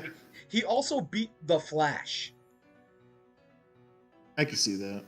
Which that I don't believe because, well, it's 1 Minute Melee, no research. It's just more for fucking popularity and shit. But that doesn't change the fact that, like, Trunks cannot lose to Silver. Yeah. But moving on, when this came out, you were back in town, I believe. Yeah. Like, the Gogeta versus Vegeta one. We argued back and forth on this. And I said this, in order to not piss off anyone, you have the fight end in a draw. Yep. That's like the perfect, beautiful way saying like, yes, despite the fact they're using different transformations to get to each other, they are still theoretically equal because they're the same fucking people. And people may argue that, like, oh no, Vegeto's stronger because Vegeta has that slight extra, 2.02% of power, which doesn't really matter. It doesn't make sense, like, why does he have that power boost? Because they don't really explain. Gogeta explains this the best in the Broly movie. He's like, our powers aren't just added together, they're significantly magnified. Yep. And here's the thing, you can argue in the Broly movie that the fusion with characters who know how to control their forms perfectly doesn't run out the timer. That's why Gogeta was able to go blue and not just die after 10 minutes. Mm-hmm. Or die or fade away. Like Vegito versus Zamasu. Where even though the two had the perfect key control to Master Blue, because they had Master Blue at this point, because Goku was able to stack Kaioken on top of it, that Vegito, even when using enough power, was able to defuse because it ran out the timer faster. Mm-hmm. Now, if you were saying 4 versus Blue, I'd be like, alright, that's a bit fair, as to saying Vegito would win, because that's what they have the thumbnail. But Gogeta, I believe they have Gogeta go from 4 to Blue, because you're the one who saw it. Yes. So what they had them do was basically go, one, it was base form, then they went up to Super Saiyan, then Vegeta went blue, and then Gogeta said, you know what? I can do that too, but instead I'm gonna do something different, and then goes to 4. 4 proves to be fucking nothing. Because, you know, it's God Key, and yes, God Key is fucking nerfed in the series, but after that he's like, okay, I fucking hate this idea, and then goes blue. Yeah, and you can also, like, I remember, I believe it was like Chuck, like one of the power scalers for Dragon Ball, at like a couple of years ago when I was still in college, he argued that when Goku got 4 in Dragon Ball GT, that's basically equivalent to Super Saiyan God. Okay, as a multiplier. Let me clarify. I said that this was a theory back then because they introduced the Saiyan ritual for Super Saiyan God. Yeah, but for why Super Saiyan 4 Gogeta, his hair was like orange when he was Super Saiyan 4. Yeah. And then it just realized, like, oh no, it's just literally because he's built different. Yeah. That's essentially the reason. We want to make it more distinctive than the other one. That's why he doesn't get the yellow that the normal fusions get. He gets orange because he's just that good. He's that guy. He gets sparkling orange because Yes. apparently he has the power to control positive energy. I believe that. I mean, with Goku in the fusion, it's kind of hard to now expect Gogeta to have positive vibes the entire time. Yeah. Now, the one Like that Vegeta was the one that's like, I'll have fun because I'm cocky. Gogeta is like, yo, positive vibes all around. Let's pass the vibe check. we can joke about it, but Gogeta in most of his appearances, it really just gets down to business right away, pretty Yep. much. Vegeta, Except for GT. Except for GT, because they thought they had a longer fusion limit. But Gogeta This went is away. before 10 they minutes. explained fusions in general. Yeah. It really is before they explained it because Gogeta, as a Super Saiyan, no dips Janemba in like a minute, in like less than a minute, honestly. And we could It's like presume- 20. we could It's like assume- 25 seconds. Yeah, and we can assume that he existed for like another 30 minutes. Or for around Yeah. 30 minutes. In Yep. Super Saiyan. But you could also argue that, oh yeah, Goku and Vegeta, they mastered Super Saiyan at that point. That's why Gogeta could stay in it. Whereas for 4, Goku had only turned into a handful of times, didn't have the best control of it, and Vegeta had only recently gotten 4. But technically, he recently gotten it, but he got it through a cheap way. True, with Blood Flame, he didn't unlock it quote-unquote naturally. Yeah. Because he didn't have a tail anymore. I guess he was just too fucking stubborn to get his tail back. Well, to be fair, you can't grow. Kami cut it. God damn it. Bro, they literally yanked the tail out of Goku's ass. The fuck do you mean? No, what I mean is this: is that Kami stopped it from growing back with magic. That's why they were able to yank it out of him. Whereas Vegeta got his cut off. Gine. Even then, Vegeta's tail wasn't fully cut off. It wasn't fully cut off, but they mentioned like, oh yeah, you're probably not going to be able to get your tail back. Sorry about that, man. And Vegeta's like, whatever, I really don't care. Yeah, there's also some other theories that the reason Super Saiyan 3 is so unstable is because it's without the Saiyan tail. To help like balance it out. Yeah. So. Which doesn't make sense. Again, this is all a theory that because I watch YouTube a lot. I have no life, despite me being over the country. And I would feel comfortable if we didn't just say what my job is, because I'm actually not allowed to say it. Yes, so I will also not say anything. So, yeah. Our next, I guess, like, controversial fight, because we talked about this, again, like, as soon as it came out, it was the Skyrim versus Dark Soul, the Dragonborn versus the Chosen Undead. We all, for the, like, the joke about it was, like, I saw in the comments, imagine telling a Dark Souls fan there's a boss you can't beat with enough determination.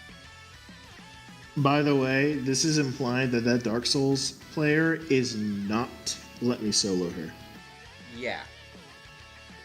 Yeah, that's like the joke about it. It's like, oh yeah, here. Or Iron Dad, actually. Now that I think about it. Yeah, no Iron Dad jokes. No, there's an actual person named Iron Dad in fucking Dark Souls. Yeah. I think it's either Iron Dad or something similar to that. But he was basically known as a very, he was essentially known as a boss character as a player. Yeah. Yeah. No, he's like one of the summon, or one of the characters that would invade you, and you can't. He's a actual player. Oh, yeah. Like, this dude is an actual player, and he would play PvP, and he was essentially considered his own fucking boss. I think someone posted a video of him or someone trying to impersonate him. I didn't know because I didn't really see the guy's channel. But he did the same boss fight as Let Me Solo Her, and he beat her with that fucking build. Yeah. And soloed, by the way. Yeah. And like the whole thing about it was like, that was kind of like the joke in the comments. Because like, we were kind of, my thought process was this: the Chosen Undead cannot ever truly die unless they give up and become a hollow. I'm going to have to ask our friend the Muffin Man about this. By the way, should we start playing some Bleach music for the hollow? I don't want to get copyright struck, so maybe not. Damn it. But if it wasn't for the fact that we're probably already gonna get age restricted because of you cussing, you've been saying the F word multiple times. I'm sorry. It's fine. It doesn't matter. Our next one and really the only other fight afterward that was the most controversial was the Darth Vader versus Obito. We already kind of went over that.